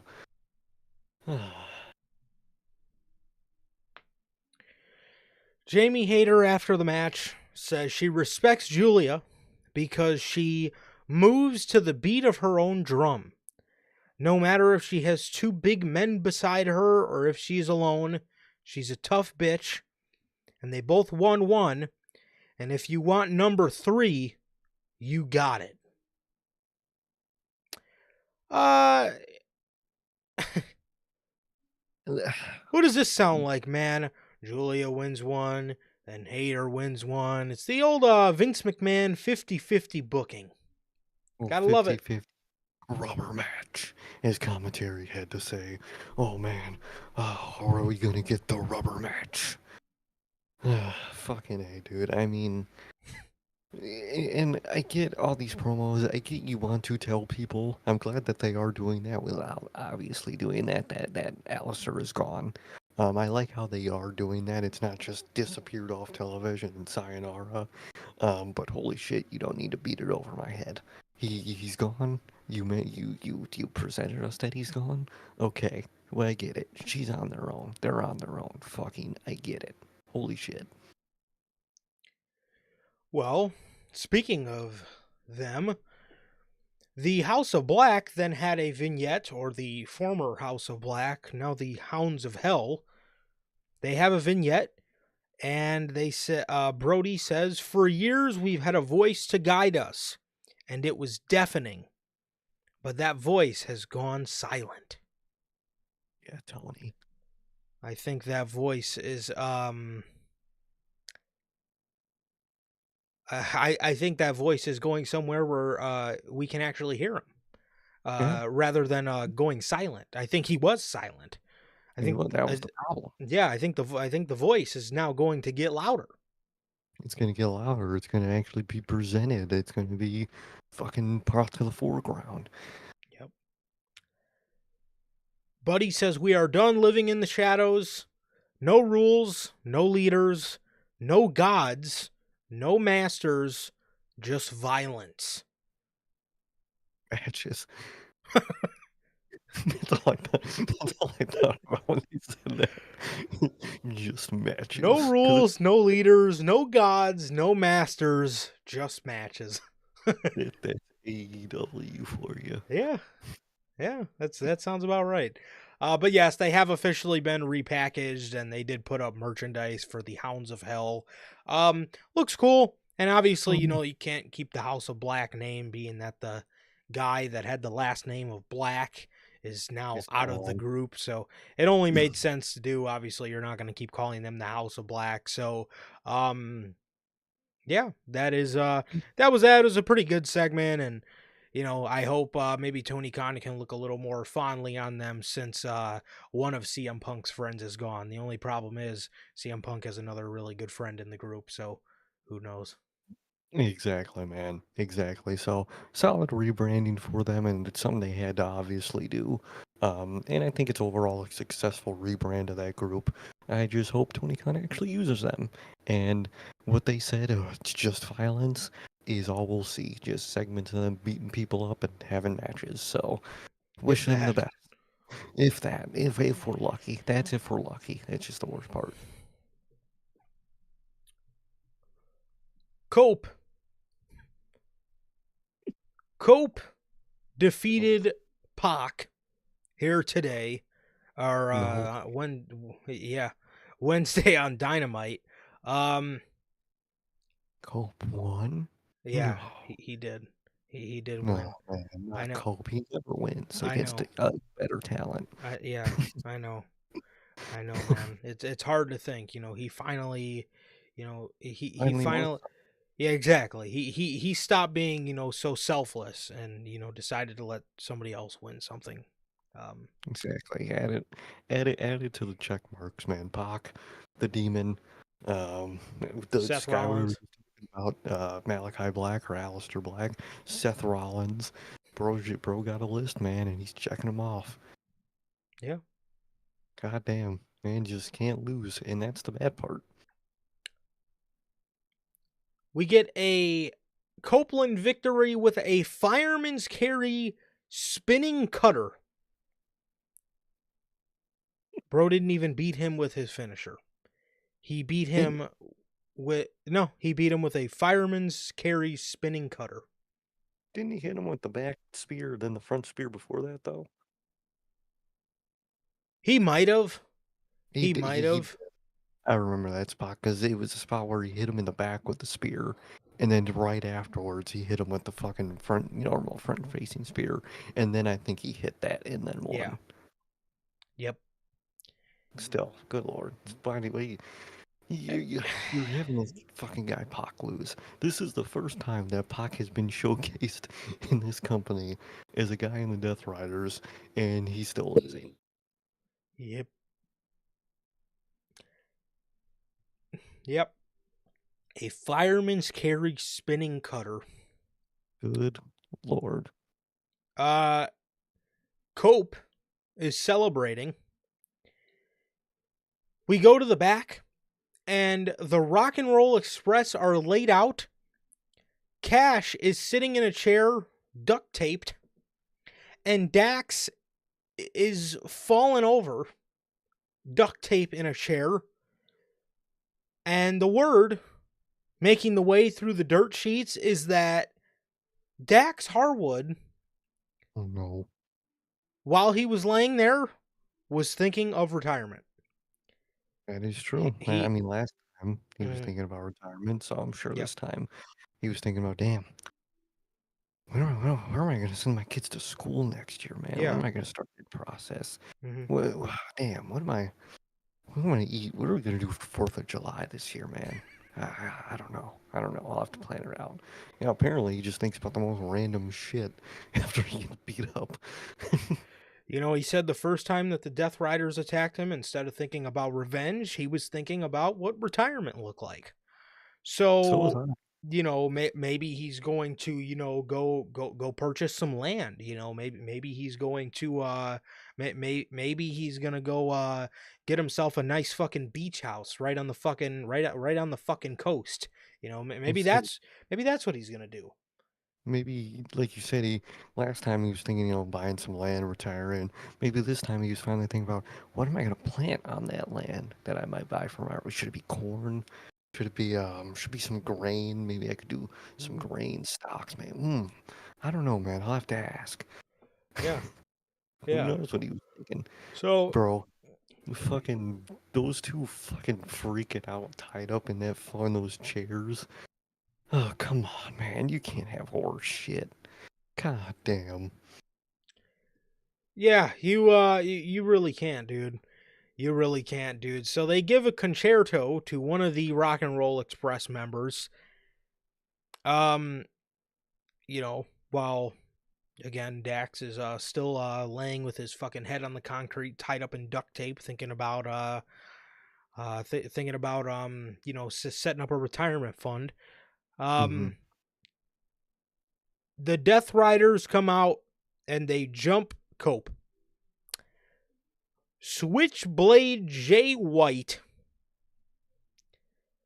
comes out to save Copeland, and the Death Riders end up, the Death Riders end up attacking him too. Tony Schiavone. Tony Schiavone, there was a spot in here where Switchblade goes to hit a Blade Runner on John Moxley, and Yuta comes in with the low blow. Tony Schiavone says Wheeler Yuta stopped Switchblade from executing the Blade Runner. He had to execute his move, dude. He did. What do you mean? He had He to execute it. Yes, he did. He did have to. Yeah, he definitely stopped him from executing the move. And the show goes off the air with, lo and behold, the Death Riders jump somebody and they walk out, casting darkness over the company. You know Except the what? only thing that is casting darkness over the company is Tony Khan with a pen and paper in his hand. Yeah, that's a real darkness. And yeah. Oh, Logan, like, how can you not, dude? That shit is just so bad. Like, it's funny, but fuck, it's just so constant. Like, holy shit. Like, you'll just, bro, that one week where it was just from the pay-per-view to the Dynamite of just straight fuck ups was just so funny. Switchblade, fucking Malachi back, Malachi back. Kyle There was Fletcher. like it was just back to back to back fuck ups, and that shit Roll was out by fucking Lashley, and it was fucking Shelton wrestling. Ugh. just horrible fucking commentary. And you know what? Mm-hmm. Huh? Or are you gonna say something? Oh, no, no, no. I wasn't. Well, Dynamite always ends with, Death Riders just beating somebody up and leaving. This Wednesday, man, can they come into my house? Can they beat me up after Dynamite and just lay me out? Because that's all I ever request after Dynamite. It's just to be laid the fuck out. Yeah, at this fucking point, dude, I might be asking for the same thing, man. And yeah, it's kind of one thing, honestly, now, Logan, that I really do try to keep an ear out for, because s- It's just those so are some of the more entertaining parts of Dynamite, because it's just so historic. I've never seen an announced team that bad, to the point where no. it's just so historically bad. I always just love sharing these things with you guys on Unscripted. But yeah, Yuta stopped Switchblade from executing the Blade Runner. And maybe Tony Khan can stop excluding Dynamite. Because Yeah. holy shit, this is just a horrible show. So I got to give Excalibur some flowers here, because during the main event, he continuously called Cope Adam Copeland, and I can appreciate that, because the Cope is just so fucking forced, dude. Yeah, cope with the slide. Cope with the reverse. He's got cope. Like, dude, yeah, just say Copeland. It's more normal to say Copeland. Yeah. I don't understand. I'm so glad he did that. Thankfully. Yeah, so for once, shout out Excalibur. Um, but that was Dynamite. It ends with the fucking Death Riders again beating somebody up, leaving them laid out. Oh my god. Oh my god. And the company's in complete horror now that the Death Riders are jumping people every week. Who fucking cares? Literally. What a shit fucking ending. What a shit show, man. Seriously. Dude, I'm telling you, Dynamite just fucking, it's just so sloppy, just misused. Everyone's misused, misdirection, dude. It's just a bad show to watch, dude. And that's the killer of it. It's just, you don't want to watch it. 7 o'clock hits and you're just like, oh, gotta put on Dynamite. You never want to have to say that with a show. Yeah. Yeah. But one thing you definitely don't want to sigh about, W Energy, man. Mm-hmm. W Energy is a energy drink loaded with vitamins and nootropics formulated to improve focus without getting the old jitters, man. W Energy is a clean formula that is sugar-free, 0 calorie, free from fillers and artificial colorings with 150 milligrams of caffeine per serving. You can get your W Energy products today with the link below and code NHP at checkout to save yourselves 10% on your next W purchase, man. The official sponsor of what we do here at NHP. Shout out to W Energy as always. True. Always got to shout them out, man, whether they're keeping me up with Dynamite. They keep you up with work or workout. Don't matter. They'll keep you up, man. So you guys should really try Dubby.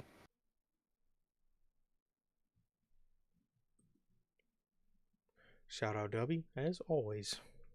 Yeet. Uh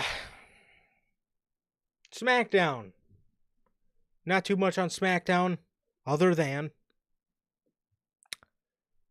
Jacob Fatu, Man.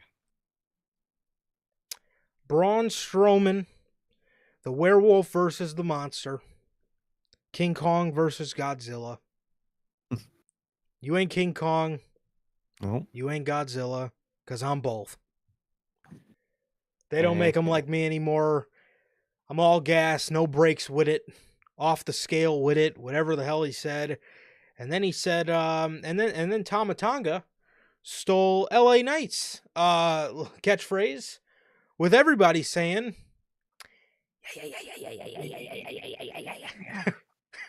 Fucking love that shit, those dude. two are great. Those two just shoot off each other like butter, dude. They work Yeah. so fucking well together. That shit is fire. Yes. Not too much at Saturday night's main event even worth mentioning, dude, but Jacob Fatu looked awesome. Dude, another promo where it was the main Yes. talking point of that show.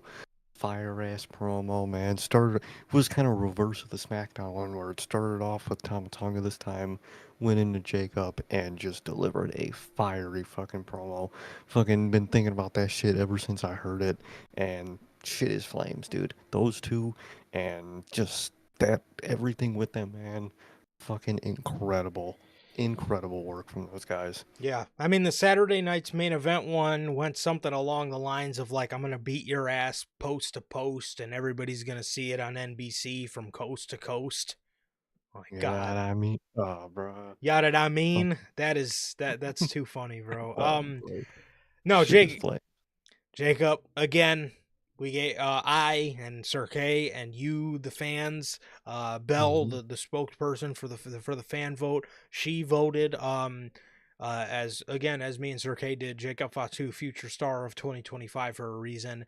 They're putting him Hmm. in the singles. They're putting him in the singles, scene, and he left Braun Strowman bloody.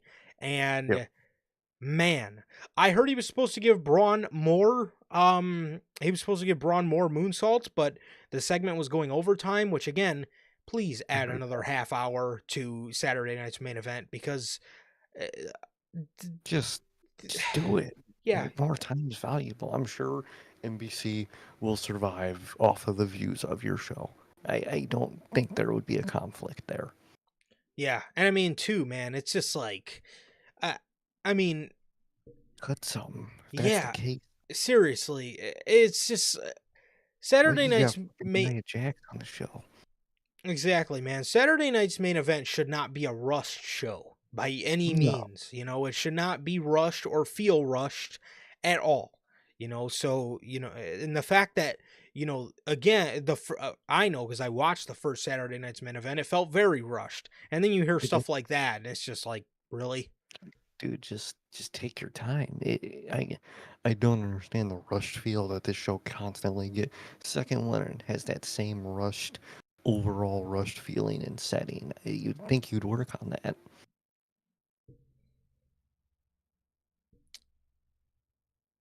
You would think. You would think.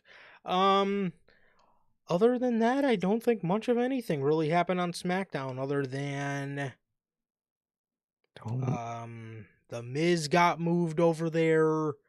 Uh Oh, another move. Another person got moved over there. Good old Damian Priest. how are we feeling Well, about Damian Priest moving over, bro? I think it's a lame ass move, dude. It doesn't. Usually, when two people feud, the loser would be the one that goes on to the new show to get the fresh start. Yes. Why are people saying, "Oh, Damian Priest got a fresh start on SmackDown"? Why? He doesn't need a fresh start. He won the goddamn feud. He should be the one that'd be like, "Yeah, I solidified myself. I'm staying here. I'm gonna move the way I move." It should have been Finn that moved to SmackDown because for some ungodly reason he lost that fucking feud and he needs to fucking relapse and not relapse, what the fuck, rebrand, and fucking do shit on SmackDown, and you sent Damian Priest for some reason. I did not like that move, but what you think about the move? I thought it was horrible as well. I'm sitting in the same boat as you. I wanted Finn Balor to move over, and I also wanted, him to get away from the Judgment Day because the group has ran its course, in my opinion. Mm-hmm. And I wanted, Finn to, obviously Finn lost the feud, so excuse me, in my book, it would have made the most sense for Balor to move over to Friday nights, or yeah, it would have made most sense for Balor to move to Friday nights and to get the fresh start. But Damian moves over and he won the feud. And again, like you were saying, everybody's like, "Oh, Damian's getting a fresh start." He won the feud. So essentially, now Finn is stuck on the same show as a loser. Now Like, what? what? Makes no fucking sense, dude.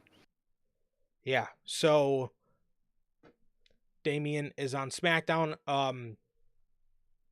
And yeah, that's, man, again, in my honest opinion, man, like I said, I think that's a very weak move. I think Finn Balor is absolutely the one that needed the fresh start. I think Finn Balor is the one that needed to move over to get away from Damian and get away from the Judgment Day and get away from all the people that he's been around, again, because he's been presented as a loser. We heard the piece of news that they wanted to push him in 2025, so I thought it only made the most sense for Finn Oh, to go ahead and move over to Friday Night SmackDown, give him a fresh start. You can feud him with new people. You can feud him with an LA Knight or a Nakamura. Maybe you turn him babyface or do whatever you got to do, but just give him a fresh start. And Finn needed that 10 times fucking more than Damian Priest did. In my honest opinion, man. And I just think, now, again, like I said, now Finn is still in the Judgment Day that, nobody really wants to see him in anymore. He's still around all these people and he's a loser. And he's not getting that fresh start now. I was also a small piece of me, a very small piece of me was also maybe a little excited for Damian Priest to stay on Raw so he can, quietly dwindle back down into the mid card where he belongs.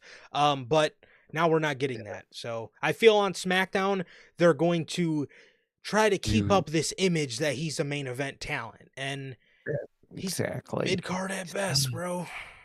He's a in my opinion, dude, he is a mid carder, which maybe, maybe you could think about it as this: maybe they're moving him off Raw, so you could have Black take his spot on Raw of that top, top Uh, level dark guy. Maybe that's a positive way of thinking about it. But other than that, dude, well, judging off what we learned about Aleister Black's wife, I think Aleister Black's not going to Raw anymore. So, oh yeah, I forgot that people usually end up with their part. Oh yeah, and that shit got me excited for another reason on that show, man. So oh, I we'll think we talk all, about what we yeah. could. Ooh, Didn't Andrade just tell Miz he's gonna go find himself a manager? he did, and look at that. Someone who has done that job before is getting moved, dude. That shit got me hyped, bro. They're finally fucking using Andrade. Oh, look at that. Good Hey, lord. Thank hey, God. Nakamura needs to keep that belt warm for somebody, bro. Mm-hmm. And fucking yeah. I mean, he's not even been on TV, so hopefully we did soon. He's declaring for the Rumble, man. That was also what happened on SmackDown. He declared for the Rumble, Mr. Fucking Nakamura. Nakamura in the Rumble. He's gonna do well. Probably whoever he tosses over, whoever he tosses over, or whoever tosses him over is probably his next opponent. So let's hope it's Andrade. That would be hard. Yeah, that's basically everything for SmackDown slash really the only thing worth talking about on Saturday night's main event. So It really was. The show really wouldn't have been worth a review if we're being honest, and they really got to change the pacing and shit of that show if they want it to be something, because it can be something. The whole 80s vibe with the whole crowd setup they have is sick as fuck. yeah, But the way they just brush these shows, it's like it won't be allowed to do anything. definitely. Yeah, and I honestly think just another half hour to the show will solve all their problems. It would really just be fine. Exactly. 5 matches, 2.5 hours. I know Triple H can pull that off. So yeah. Mm-hmm. Otherwise, you need to shrink it to four matches because if this is the second time you're dealing with time constraints, then you need to do 4 matches because clearly you can't handle 5. Mm-hmm. Monday Night Raw from Atlanta, Georgia. This opens up with a Seth Rollins promo. He says hello to Atlanta. He does his shtick. Welcome to Monday Night Rollins, visionary, revolutionary. You guys know the whole thing. He says this year hasn't been off to a good start for him. He started off taking a GTS, and he was laying in this corner of the ring asking himself who he is. He says Punk was laying right over there, looking no better than I did, and he thought, and Rollins thought as he was laying there, who am I? Who do I want to be? He says he is Seth freaking Rollins, and he doesn't stay down for anything. And when he's the most focused version of himself, there's nobody on the planet better.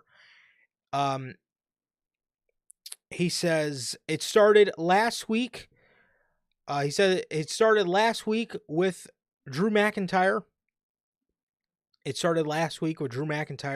And when he wins the Rumble and tosses everyone out of the ring, that is when his redemption will start, and he hopes CM Punk is the last one in the ring with him so he can throw him out and crush his WrestleMania dreams. He says he could go on. He could go on to hold the champion. He could go on to face off against Gunther, because we all know he is only holding on to the championship until I decide to go after it again. And then there's the other champion, Cody Rhodes, the WWE champion. He says, I've been thinking about how poetic it would be if I took the same title from him this year that I helped him win last year. He asked the audience who he should face, Gunther or Cody. Gunther then comes out. He says, if you really think I'm just keeping this warm for you, then where have you been the last couple months? Because I know where I've been. I've been defending the World Heavyweight Championship, and I know where you've been, Seth. You have been crying, whining, and complaining about all the drama that you are involved in. He told Seth he has really forgotten what matters in this company. He told Seth he should cancel out all the noise and focus on winning the Royal Rumble, even though he's not sure if Rollins still has it in him. Rollins says the championship around his waist would not exist without him. Without Seth, that is. He says that title is not synonymous with the ring general. That title is synonymous with me. And all due respect to all the people you have beaten, I'm not Jey Uso, I'm not Damian Priest, and I am not Finn Balor. Gunther says, I know who you are. You are one of the best wrestlers to ever step foot in this company. So many accolades and memorable moments for all these fans. But let me tell you, it's 2025, and you are not the wrestler.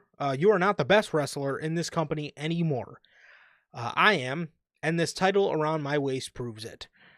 He told Seth to please win the Rumble and please challenge me, and I'm going to make you feel the same way everyone else feels. You're going to be lying on your back, looking up at the lights, and you're going to realize the only name synonymous with the World Heavyweight Championship is mine, the Ring General Gunther.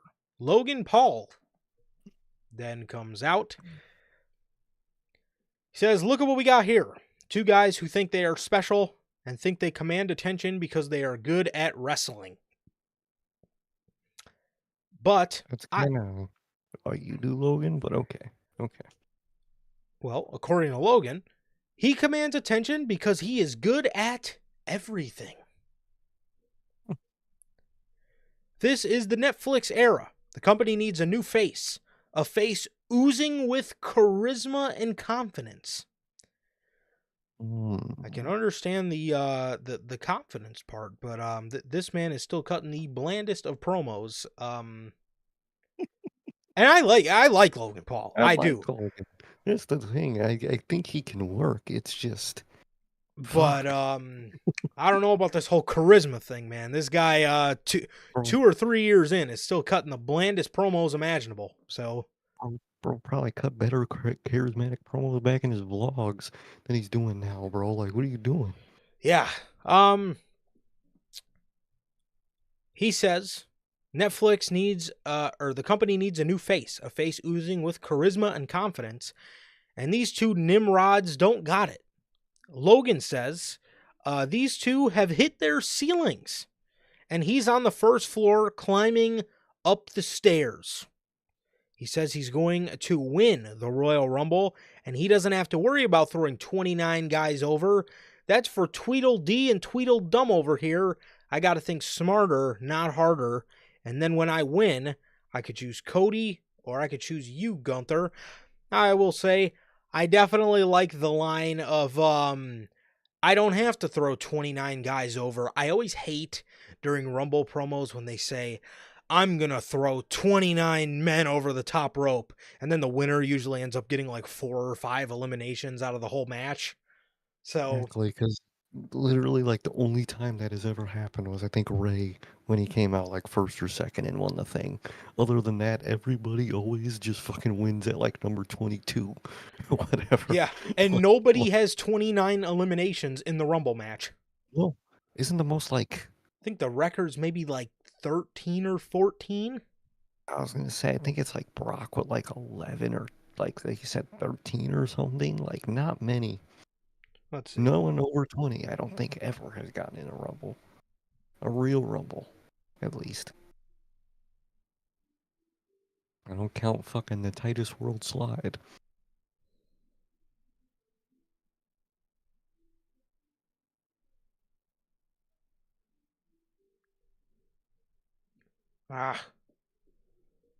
Okay, hold on. It misunderstood my question.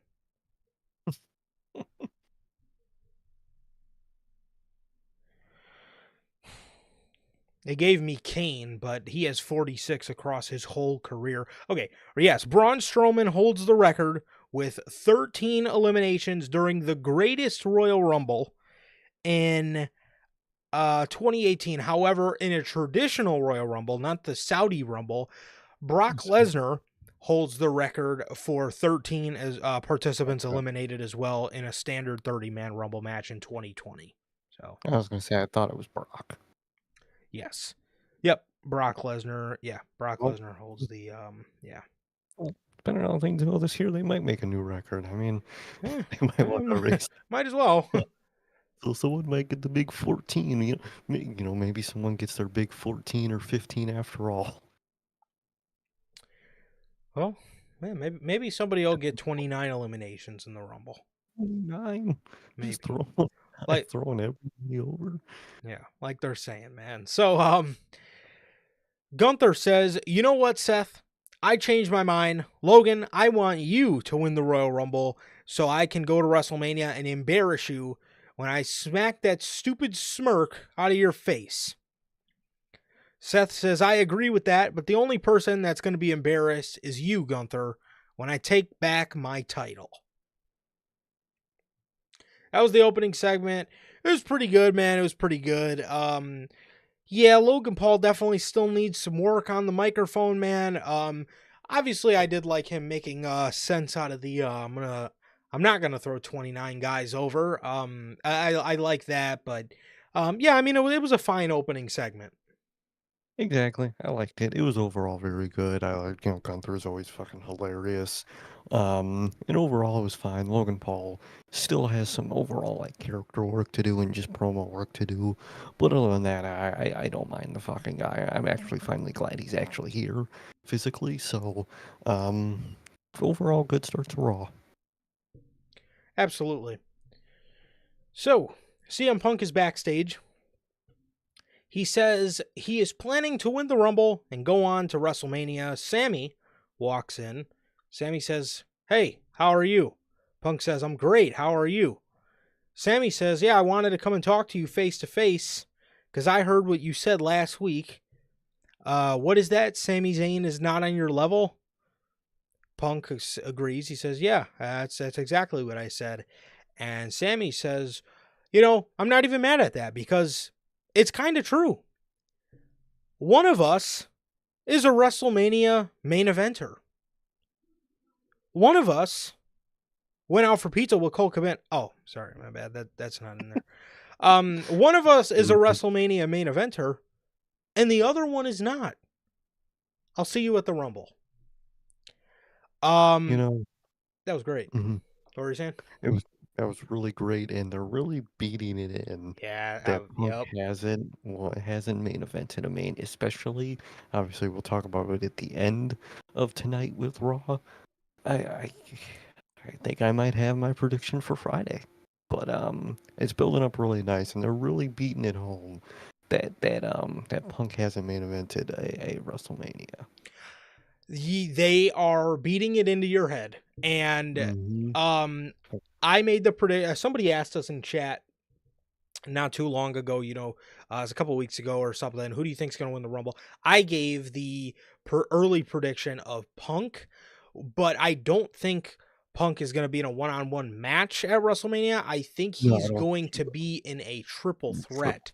I think I think it will threat. yeah, I think it'll be Punk, Gunther, and Rollins because they are talking an awful lot about CM Punk getting this WrestleMania main event. And Hmm.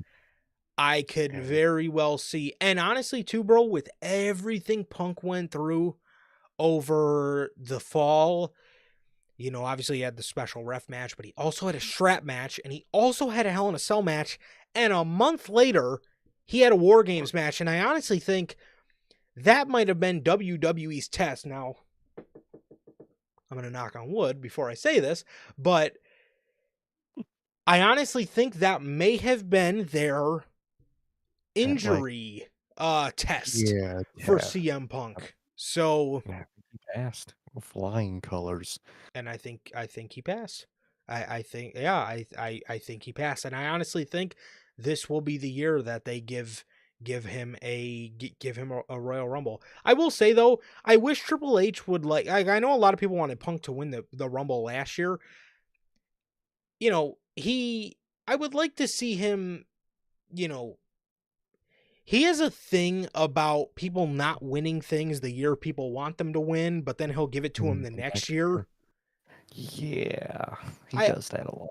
He does. It's like he tries to play it so safe. Like, well, I'm gonna do this one this year, but if he's not a Next year, flash in the pan, I'll give it to him next year. It's like, just fucking like, give it to him, dude. and at the end of the day, if someone's a flash in the pan, then the moment was still worth it because they enjoyed it in the moment. You could Yeah, they always were look back great at and the be like, moment. damn. Yeah, Exactly. You could always look back and be like, damn, they didn't work out, but damn, during that period, they were the shit, man. I'm glad they had that. yeah. Being a flash and pan isn't always a bad thing. So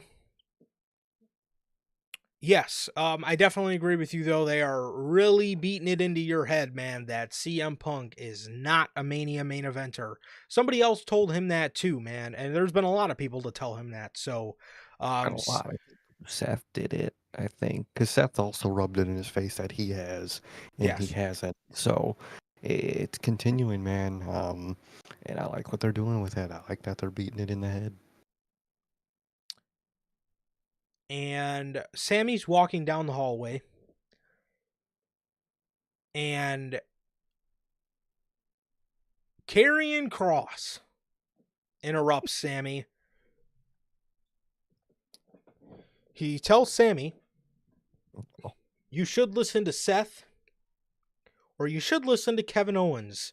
You need to stop thinking with your heart and start thinking with your head, Hmm. because you have a world of opportunity at your feet."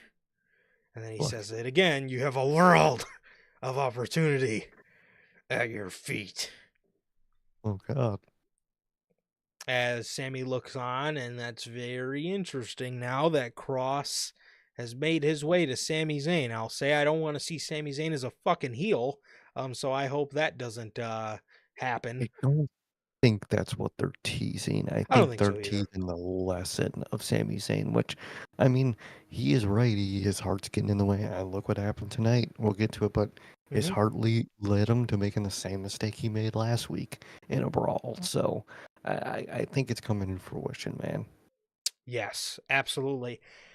Yeah, and two, when Cross talks to you, it's not always necessarily that you're going to turn heel, but he always predicts like just major Change, life lessons. Yeah. a lesson, a change of something of evolution coming, whether it's you're doing, someone doing it to you, or the world around you. Either way, a wave of change is coming. I will say this though, dude. I honestly think they are slowly splitting Karrion Cross from the Final Testament. I think they realize he's doing really good work on his own, and Hmm. I obviously I could see them keeping him with Scarlet, but I think as Yep. for AOP and Paul Ellering, I I think really they're think all they're slowly splitting them from him. exactly. And at this point, you have a lot of tag teams that are a part of a faction. It will be nice to have more tag teams that are just A tag tag teams. team, They're yes. just doing their thing, and that's it.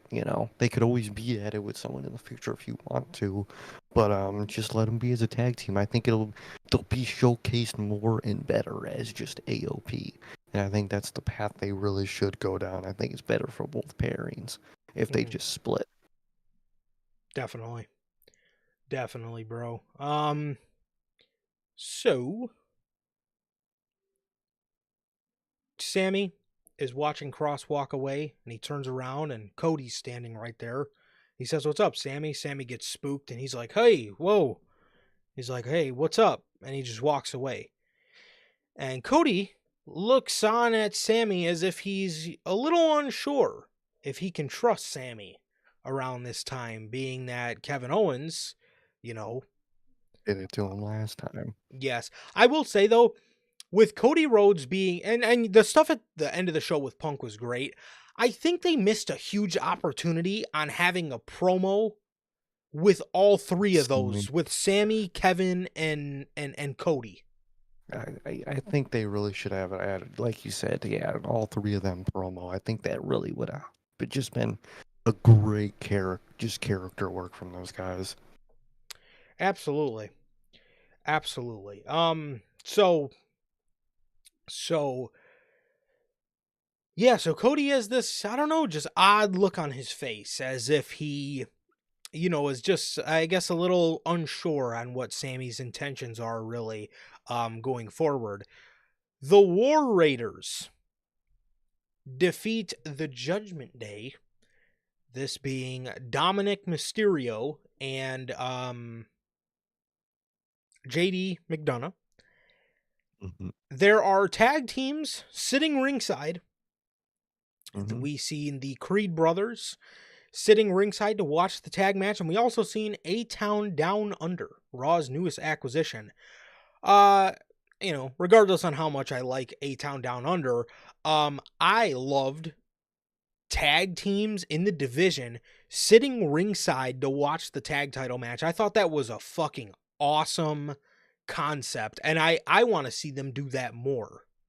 exactly. I really like that concept. I always liked Triple H had that concept with like bringing new people in, put them in the crowd, see how they react, and I like how he over the years evolved that into just like a standard piece into Yeah, the show. Like, oh, these maybe future challengers are watching in the crowd, like, or again, still new people coming in doing that. I love that just thing that Triple H started. absolutely. Absolutely, man. Yeah, those were always some of the best parts about NXT takeovers was Now, I want to who's gonna be in the who's gonna be crowd? in the crowd. Yep. Mm, Matt Riddle, man, McIntyre, Keith Lee, Bobby Roode, all those guys were, crowd shotters, you know. mm-hmm. So Drew was a Drew crowd shotter. McIntyre, yes, he was a It's NXT, crazy. yes, he was an NXT crowd shotter, bro. We were in the crowd for the Keith Lee one. We I were remember one of we the looked only. over and we were fucking marking out, and fucking everybody in our section had no fucking idea who that was. Fucking A, man. I wanted to be on the Mm. other side of the arena, with all the fucking smart marks that were going nuts. Oh, Um, literally, you're by the fucking family. yeah. Oh, Um, so Carlito goes for a distraction. It does not work. And the War Raiders end up hitting War Machine to Dom to win the match because JD McDonough took a nasty bump earlier in the match with a springboard backflip onto the outside against Ivar, and he damn near crucified himself on the fucking edge of the announce table. It looked brutal. Obviously, we talked about that a little bit in the beginning, man. I hope everything's okay with JD McDonough, and I really hope the rumors of him collapsing are not true. But that's something we'll have to, update. Hopefully, have an update for you guys on Friday to all discuss and talk about, man. But man, yes, please start putting some respect on JD McDonough's name, bro. He is so fucking good, and that is just so unfortunate that that happened to him. no, it's really, truly so unfortunate, and I really just hope the best in the health for him, man. And I hope, whether he is just fine and he can, just be back normally, or if he does have to take some time after that, whenever we see him again, please use the fuck out of him, please. Yeah. Rey Mysterio versus Xavier Woods. This match was very fun. I like this match a lot. Hmm. They announce very early into the match that Zelina Vega will be moved to Friday Night SmackDown, and this will be her last night as a part of the LWO. Fucking rest in piss. Can Dragon Lee go Um, with her if the transfer window is people's only way out of the LWO? Literally, can he dip as well? Because fucking hell, it's fucking just happy dork purgatory. But dude, Vega's moving. Thank fuck. We're getting the pairing back, dude. We're getting one of the best manager and wrestler duos back. Fucking Vega, Yes. Andrade. Ooh, let's get it, man. I'm excited. Zelina, and we said on SmackDown, The Miz was trying to be Andrade's manager, Mm-hmm. and he told Andrade, "Man, you're so talented. If only you had, the right, management behind you." And Andrade said, "That's a good idea." And Miz gets all happy, and Andrade says, "I'm gonna go work on that." And he walks away. And obviously Miz is upset because he wanted it to be him. Now we're hearing about Zelina Vega moving to SmackDown, leaving the LWO, I think we all know where that's headed. I'm excited for that, and I think we all knows that this is now inevitably going to be the landing spot for Aleister Black because obviously with Zelina, which obviously now means that he is not the guy Gable was referred to, which Gable, the shit they did with Gable this week made no sense. There was no correlation to anything regarding the dark arts of lucha libre. So it Oh, he did just say dark arts. what happened? He did say dark arts tonight. Did he? Still, for some, yeah, he sat down and was like, "Oh, who's gonna teach me the dark art?" Or he said he was gonna after the Rumble, he's gonna go find and learn the dark arts, and there's some shit. He said dark arts. That's all I remember. Which was like, who the fuck is it then? It's not Black then. If Black's going to SmackDown, who's gonna teach him the dark arts of lucha libre? Is someone just a luchador I'm not thinking of right now that's coming in? Because I have no fucking clue. Really making Hikuleo a fucking luchador? What are you fucking doing here? I have no clue what you're doing. I genuinely, the Chad Gable stuff got me stumped. I don't know. I don't know either. Yeah. Now, and again, now knowing the whole dark arts thing, and now again with it looking likely that it's not going to be Aleister Black, I your Don't know. anybody's guess is as good as mine, bro. Because I have no idea. I have no clue. So they also announced the transfer window ends Royal Rumble weekend, which is this weekend. It's Thank you just for letting us know week of when it we ends. just hey man, when does this thing end? Oh yeah, this week. Huh? Uh, how, dude, man, Triple H. Well, another year where I have to say this, man, but he really needs to fucking learn how to do some type of roster movement draft system because he's not good at it. Apparently, he doesn't know who to move and where to move them, and just it was lackluster as fuck. And I don't know why he still continues to mess these up. I don't get it. Yeah. So Xavier Woods, his family was not there. They were supposed to be there, being that this is his hometown. They were supposed to be in the crowd, and they were not there. Mid-match, they decide to show up. Xavier walks over to him to go yell at them for being late. And his family, all of them stand up. His sister, his mother, and his father, they stand up, and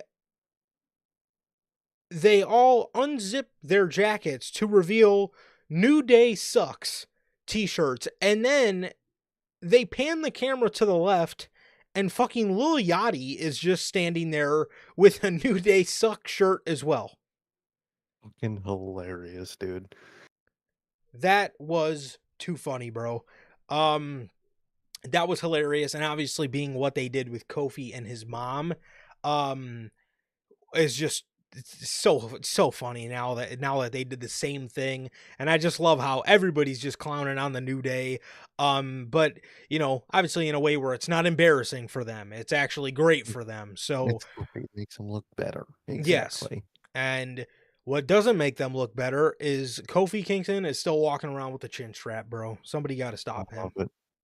I love it, dude. He's got to continue it. He's on demon time. Ain't nobody moving like him. Somebody needs to stop this man imminently, bro. He is Someone, he man. needs a chop, dude. He is moving diabolical, bro. He does need a Dude, chop for sure. he really does need that chop, and he ain't getting it. That's the worst part. Um Ray hits a 619, wins the match. Xavier's pissed. Obviously, he's looking over at his family, just distraught. Michael Cole said something very interesting after the match. He said, man, being that what happened with Kofi's mom and now Xavier's family, I wonder what Big E would think of all this. I think we might find out on Saturday. I could absolutely, and this is the one year I'm fine with every member of the New Day being in the Royal Rumble. If it makes that Big E moment better, either that or you put Big E in the Rumble and then these two jackasses come out and fucking eliminate him. Yep. I think that would Other be than great. that, they say any variation of those guys eliminating each other or whatever, as long as Biggie comes out, has his moment in the Rumble, and then something continues that story, that's all I need. And at this point, I think some variation of that is what we're getting. Yeah, either that or I could obviously see Kofi and Woods, in the Rumble match, and they're just beating the shit out of everybody. They're just thinking they're hot shit, and then boom, Big E comes out, and obviously takes them both out to set up something for Mania or whatever. I think that would be cool, man. But yeah, that was very interesting because I don't know, just being this close to the Rumble for Michael Cole to go ahead and throw that out, like, you know, they talk about Big E a lot in terms of like you guys did Big E bogus, but I don't know. It's just something to me. Just I don't know. Felt a little different about that whole. I wonder what Big E would think of all this. It just I don't know. It was um I don't know. Hey, Maybe it's just me psyching myself up for the Rumble, but I thought it was interesting for sure. no, I definitely think it is interesting, and you really, at least to me, would think you would only say something like that if we're gonna hear what he has to say or his opinion about all that. So I really do think that something along those lines are what's gonna happen at Royal Rumble. Definitely. Sami Zayn is in the back telling Seth Rollins that the haluva kick last week was not intentional. Seth says, I know it was a mistake, but because of your relationship with Roman Reigns, it does not rest easy with people. But if it happens again, I can't be so sure it's going to be a mistake. Sami says, fair enough. He asks Seth if they're cool. Seth says, yeah, man, we're cool. That was it. Genuine from last week, love it. Definitely. Jey Uso comes out for a promo. He comes out with Quavo from the Migos. Indeed. He comes out with Quavo doing the entrance. He had a long entrance this week. Oh yeah, He finally gets on the mic. Thanks the fans for the ovation. He says, I know I lost Saturday, but I know I can beat him. Therefore, I declare for the Royal Rumble match.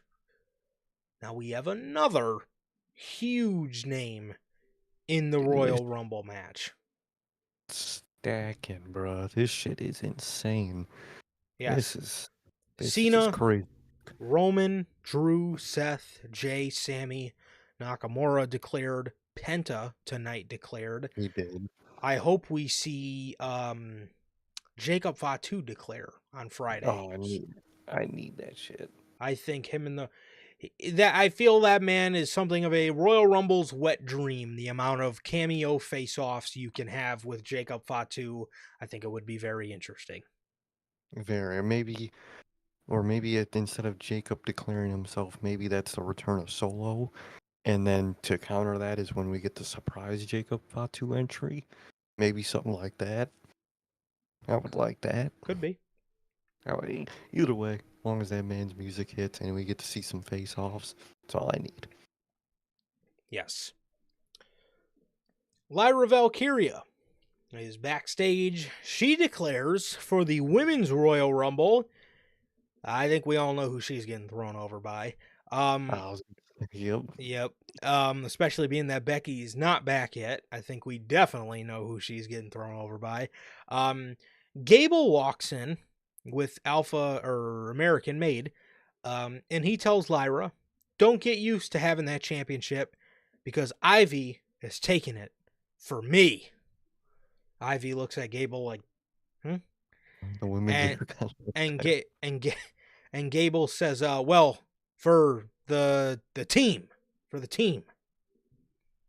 Lyra says, that's funny because this is the closest you will get to any Intercontinental Championship. Gable's obviously has steam coming out of his ears at this point. Ivy then says she will have to join the Royal Rumble and eliminate Lyra to give her a championship match, and she is going to clip her bird wings. Gable then walks up to Alpha Academy doing TikToks. He asks Otis, "How's your ankle, idiot? Good enough to do your stupid TikTok dances? Are you proud of what you made your careers? It's pathetic. Each and every one of you are failures." Ivy goes up to Maxine and says, "Especially you, Twinkle Toes." And they walk away. I mean, really should be telling that to Triple H instead of these guys, but that's just my opinion. Yes, I think Chad Gable needs to be asking Triple H what's up with his own shit. Yeah, both of them, both factions from the whole fucking get-go. The fuck you doing, Trips? Gatekeeper Gable is Yeah, what his that's nickname what they should made be. him. Exactly. He's so gatekeeper, he's about to face a guy we have no clue who it is coming in. That's how gatekeeper this man is. That's right. Liv and Raquel defeated Bianca Belair and Naomi. Michael Cole mentioned very early on in commentary, Jade Cargill was the one to eliminate Naomi from last year's Royal Rumble. Hmm. I could very well see Naomi being the attacker. I could. It's either Bianca or Naomi, and I don't see them turning Bianca heel, unfortunately. So it's probably Naomi. Yeah.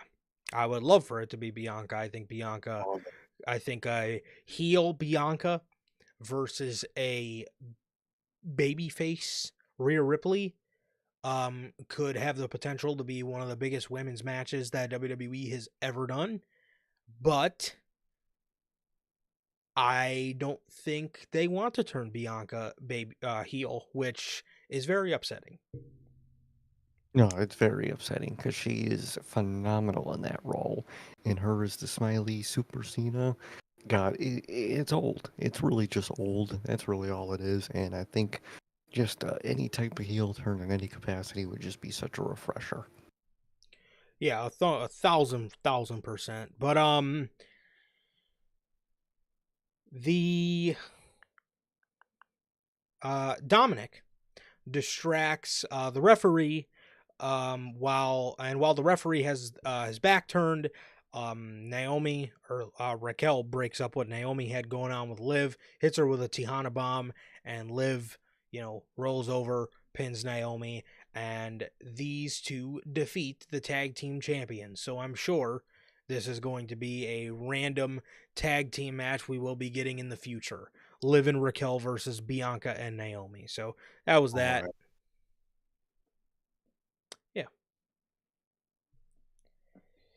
Yeah. Penta. Hey. Penta has a vignette this week. He says, "Thank you for the warm welcome. This is just the beginning to becoming the best in the world." He says Pentagon will be in the Royal Rumble this Saturday and will get his WrestleMania moment. Hmm. There was also a segment where he went face to face with Braun Breaker Ooh. during backstage Braun's interview. I think I'm going to start calling him that. Backstage Braun. So much for the big Netflix plans for Braun Breaker. Yeah. What big Netflix plans to do what? Sit in the Being fucking back. back for Literally, the better part of a month? might as well be on fucking AEW at that point. That's all you're allowed to do is backstage vignettes and promos. How the fuck are you not putting this guy in the ring? You see Like, all this chatter about how much people love Pentagon and how cool the guy is, and you're hearing all this stuff, all these good things about, people finding out about these newer people on WWE, and you don't want it's Braun Breaker's name to be on that list? no, like I don't understand. And now that you pointed out, I didn't. I thought I. Now that you pointed out, it really is all he's done for like 2 months now, is just fucking backstage interviews of this and that. It's like, bro, this is it's fucking Braun Breaker. You got gold here. Yeah. He's either doing backstages or this dude is in the crowd. What the fuck? It's like, eh, Put him on good lord. Raw. Have him do a You, promo. When's the last time he's been out in the ring for a promo? You used to do this stuff with him. you used to, and now you're not. I don't get that at all. He's obviously, going face to face with Pentagon in a backstage segment. Dude, again, this is a great matchup. Put this guy in the ring, dude. Have this guy do more with the IC championship. What did Gunther do all that work for with that belt? What are we doing? I have no idea what they're doing with that, but maybe they're teasing what both guys' Mania match could be. I don't know, but either way, Penta versus Braun does sound very interesting. I Oh would yeah, just like to see Braun be utilized, in a promo setting and whatnot, in the ring for once. 1,000%. Yep. Ever since that initial debut episode, we've seen little to nothing from Braun Breaker. Which it's just like, what are you doing with this guy, man? I mean, he's so ridiculously good. We heard you had big plans for the guy, and all he fucking is backstage Braun. So Dude, what are you doing here? it sucks. It sucks because I know he can be out there cutting promos, getting better, having matches, doing his thing, being a great IC champion, and you do nothing. Literally nothing with him. It makes no sense. Roman Reigns gets a segment, or the Roman Reigns cover revealing segment, rather. There was no Roman Reigns. He said he was gonna be here. What the fuck did Paul Heyman mark it on his calendar for? Yeah. Remember the Raw Well, on Netflix where he was like, yeah. Paul Heyman was What's like, what's a good date for you, my tribal chief? He says January 27th. But the I good guess date it to do wasn't a what? Stay at home? I was gonna say, well, I guess it wasn't a good fucking date. You did it at his fucking kid's birthday party. The fuck you mean it was a good date? Oh, was he at the Huh? fucking Cricket Wireless meet and greet? What was he doing? Like, what the fuck? Like, how you not gonna have the cover star not at the fucking reveal? That's work, alright. Really weird. Really, really weird. Mm-hmm. Well, we talked earlier about how WWE might want to set a new record for the Royal Rumble, being that the guy to hold it is Brock Lesnar. Mm-hmm. And I don't know that WWE may be jumping to cover up the record because we got some pretty weird dialogue here tonight. Okay. Paul Heyman says, as irony would have it, I am the one behind the one. He then takes a long pause after that, because obviously we all know Brock Lesnar is the one behind 20 something and one, or whatever they used to say after he beat Undertaker. He says he's the one behind the one. Takes a pause and he says the one and only tribal chief. The one who represents the cover of WWE 2K25. He says Roman Reigns, he points up, the banner falls, and it's, the big cover, the leaked cover that we all seen for Roman Reigns Yeah. on 2K. Did you see the Bloodline edition cover? That one's put the roots all around it. That one's Hard, sick. bro. That one's tough. I like that one. Don't know why they did another Undertaker edition. I felt like we just got an Undertaker edition. I don't know why they didn't do a Bray Wyatt edition. I think there was a special edition for, I think, 23, or no, 22, I think, for Taker. And then 14's like whole special edition, I think I saw in a post was Taker, where Beat it the came with the Streak. little coffin and shit. Yeah. Yeah. So, why another one? Dude, to be honest, I don't know why you did the Cena one like 1 or 2 games ago and you didn't just do the Cena one now, since it's Cena's last year, but Oh, okay. yeah. Um, Why didn't they do a I don't know, fucking Cena retirement tour one? something, or I don't fucking know, something. I don't know. You had a lot of people. You could have done the special cover round and the special edition round, and Undertaker would not have been the one for me. I'm No. sorry. Yeah, I would have done a Wyatt edition, being that the Wyatt 6 are apparently the pre-order DLC. I would have either done that, or since it's John's last year And we've known about this since June or July of last year. They had more than enough time to have the special collector's edition be John Cena, unless they're doing it next year so they can do a John Cena showcase. I could see that. Probably that, to be honest. Yeah, next year's showcase will probably be a Cena showcase, so yeah, that makes sense. But even this year, like you said, a Wyatt one would have been incredible. A showcase, and as the cover, you could do so much with the special edition Wyatt set. Definitely. So the banner drops, and he says Roman Reigns operates under one versus all. He says Roman Reigns has done everything he has set out to do, and now he is going to add getting his championship back. No matter how many Roman Reigns wannabes there are in this match. Drew McIntyre comes out. Paul Heyman is looking frightened. Drew comes Ooh. out. He says, "What's the matter, Paul? You look kind of nervous." "It's okay. I came out here because you and I never get to talk." He said, "I get the feeling," I get the feeling, Paul, you don't like me very much. But you should love me because I am responsible for all your success. I am the daddy of the bloodline." Ooh, Ah, okay, hey, that's a title. don't know that I would have went with that choice of words, but all right. He is the catalyst for the bloodline, he says.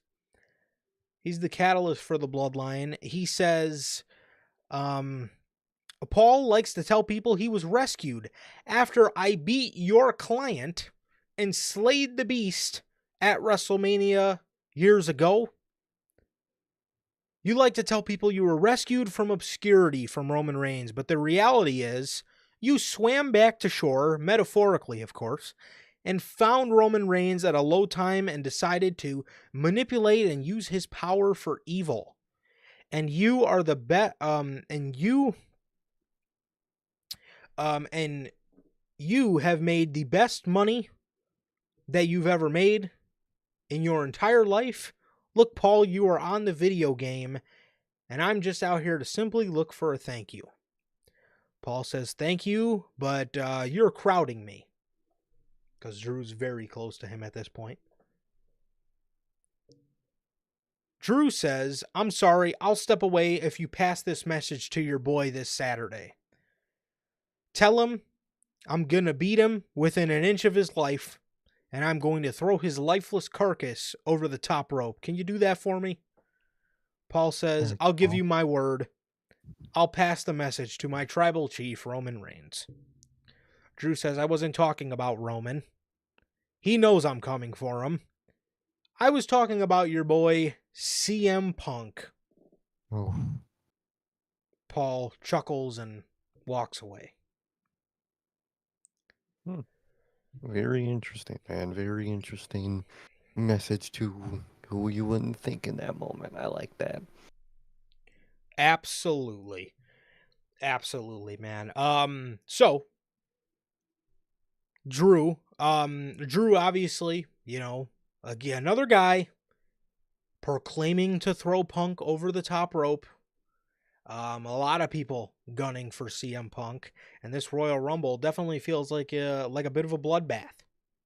Mm-hmm. So It does, dude. It's just fucking grudge feud and fucking rumble. So then we go into the main event match of the show. Mm. Drew McIntyre versus Sami Zayn. What the fuck, man? I Again, feel I think this is their 10th or it's their 10th or 11th. I saw a post about something being the 10th. I don't know if this is the 10th or the last match was the 10th, but either way, they faced each other on Raw 10 or 11 times. I love both of these guys, man. Both of these guys have some of my favorite character arcs in all of WWE right now. But golly, Oh, I mean, these Raw main events just get. I mean, but you can't come up with anything better than that, bruh. at that point, just give me another fucking Penta match in the main event and call it a day. Fucking might as God well, damn. dude. Might as Holy well. shit. It's the same fucking thing every week. You Oh, might as well put the Death Riders out there and have them beat them up. yeah, I, mean, I don't know about that. I don't know if I want the Death Riders for WWE. Even though Triple H could probably book the Death Riders somewhat better than Tony. I know that for a fact. Oh, dude, they'd probably be Death Riders is what he would have done with the Undisputed, and it would have been 10 times better. Oh, I'm sure. Ah, it would have been I'm insane. sure. So, um, yeah, Drew and Sammy are facing each other again. So this was obviously, good stuff, but it's just extremely repetitive and hard to get into. Um, Sammy goes for a haluva kick. He misses. Drew rolls him up for the victory. As that was that. Drew McIntyre then attacks Sami Zayn after the match. Cody comes out for the save. Kevin Owens then comes out for the save. Sami Zayn accidentally haluva kicks Cody Rhodes. And Cody does a Cody then gets on the mic and starts talking about how he is going to, after he collects himself and gets up, and Sammy's obviously, just Out. distraught, because of what happened. Cody collects himself and he gets up and he starts talking about how he's going to retain his WWE Championship, and CM Punk comes out. He gets in Cody's face and he tells Cody that you are losing friends left and right. And I can see it because during my championship reign, about 300 days in, I hated the man I had became, and I didn't recognize myself, and I too was losing friends left and right. Good thing for you, Cody, is I will always be your friend because of a promise that I made to your father. He says all the other guys will stab you in the back, but I am your true friend, so I am going to stab you in the front. Cody says, my whole career, I've spent chasing you. There was the whole beginning portion of my career where I seen you at OVW. You got the call up. You got the money in the bank. You got the cash in twice. And I was chasing CM Punk. Then there was a whole almost 10 years where we were putting in all the work and all people were chanting was CM Punk, CM Punk. And I was chasing that. But now we are at a point in our careers where CM Punk is chasing me. CM Punk says everyone. Yeah, he tells Cody everybody always says they want me to chase them until they find out for themselves the graveyard of names that I have collected. Cody then says, I hope you win and face me, because we will find out that the best in the world is not the best in the world anymore. Ooh. And that was your ending to Monday Night Raw. Again, a final teaser with CM Punk front and center. Going for a world title. Hey man. I think it's happening. Unless I The think Rock comes in and fucks something up last minute, I honestly think CM Punk is headed for his first Royal Rumble win. yeah, he's gonna be pointing at the sign, man, and it's gonna be incredible. And man, I can't wait for him to mix it up with, Cody at first. I could feel like he's gonna tease that a lot. And then obviously, there's gonna be the Seth and Gunther stuff, which I think obviously is that what he's gonna end up doing. But it's just gonna be an incredible journey that I can't wait, because he has two people that he can easily go for, and it's gonna be a great journey to see him, choosing why he chooses this person and whatnot. Very exciting, and it really is looking like he's going to be the one to win the Rumble, and that's very exciting. And this promo was really good. CM Punk and his body language is always just so elite. The way he can just look like he can't stand somebody, or like that part where they were like grabbing each other and pulling them back. Yes. Just great fucking moments. I love that type of shit and love what these two guys. And Cody was selling his ass. That man looked exhausted during that promo. I don't Mm-hmm. know if that's selling or genuine exhaustion, but he looked incredible during that promo, man. So just great ending to the show, dude. Absolutely. It was great. It was the ending promo with Punk and Cody was a great way, in my opinion, to end things for just CM Punk going into the Royal Rumble. I thought it was a nice, solid way of ending that there, and yeah, I thought it was good stuff, man. I thought it was good stuff. So that was that, and that was that, man, and yeah, that was basically everything. Yeah. Yeah. So well, guys, that is gonna do it for this edition of the Notorious Hills podcast. Another edition of Notorious Unscripted Man, or another edition of Unscripted.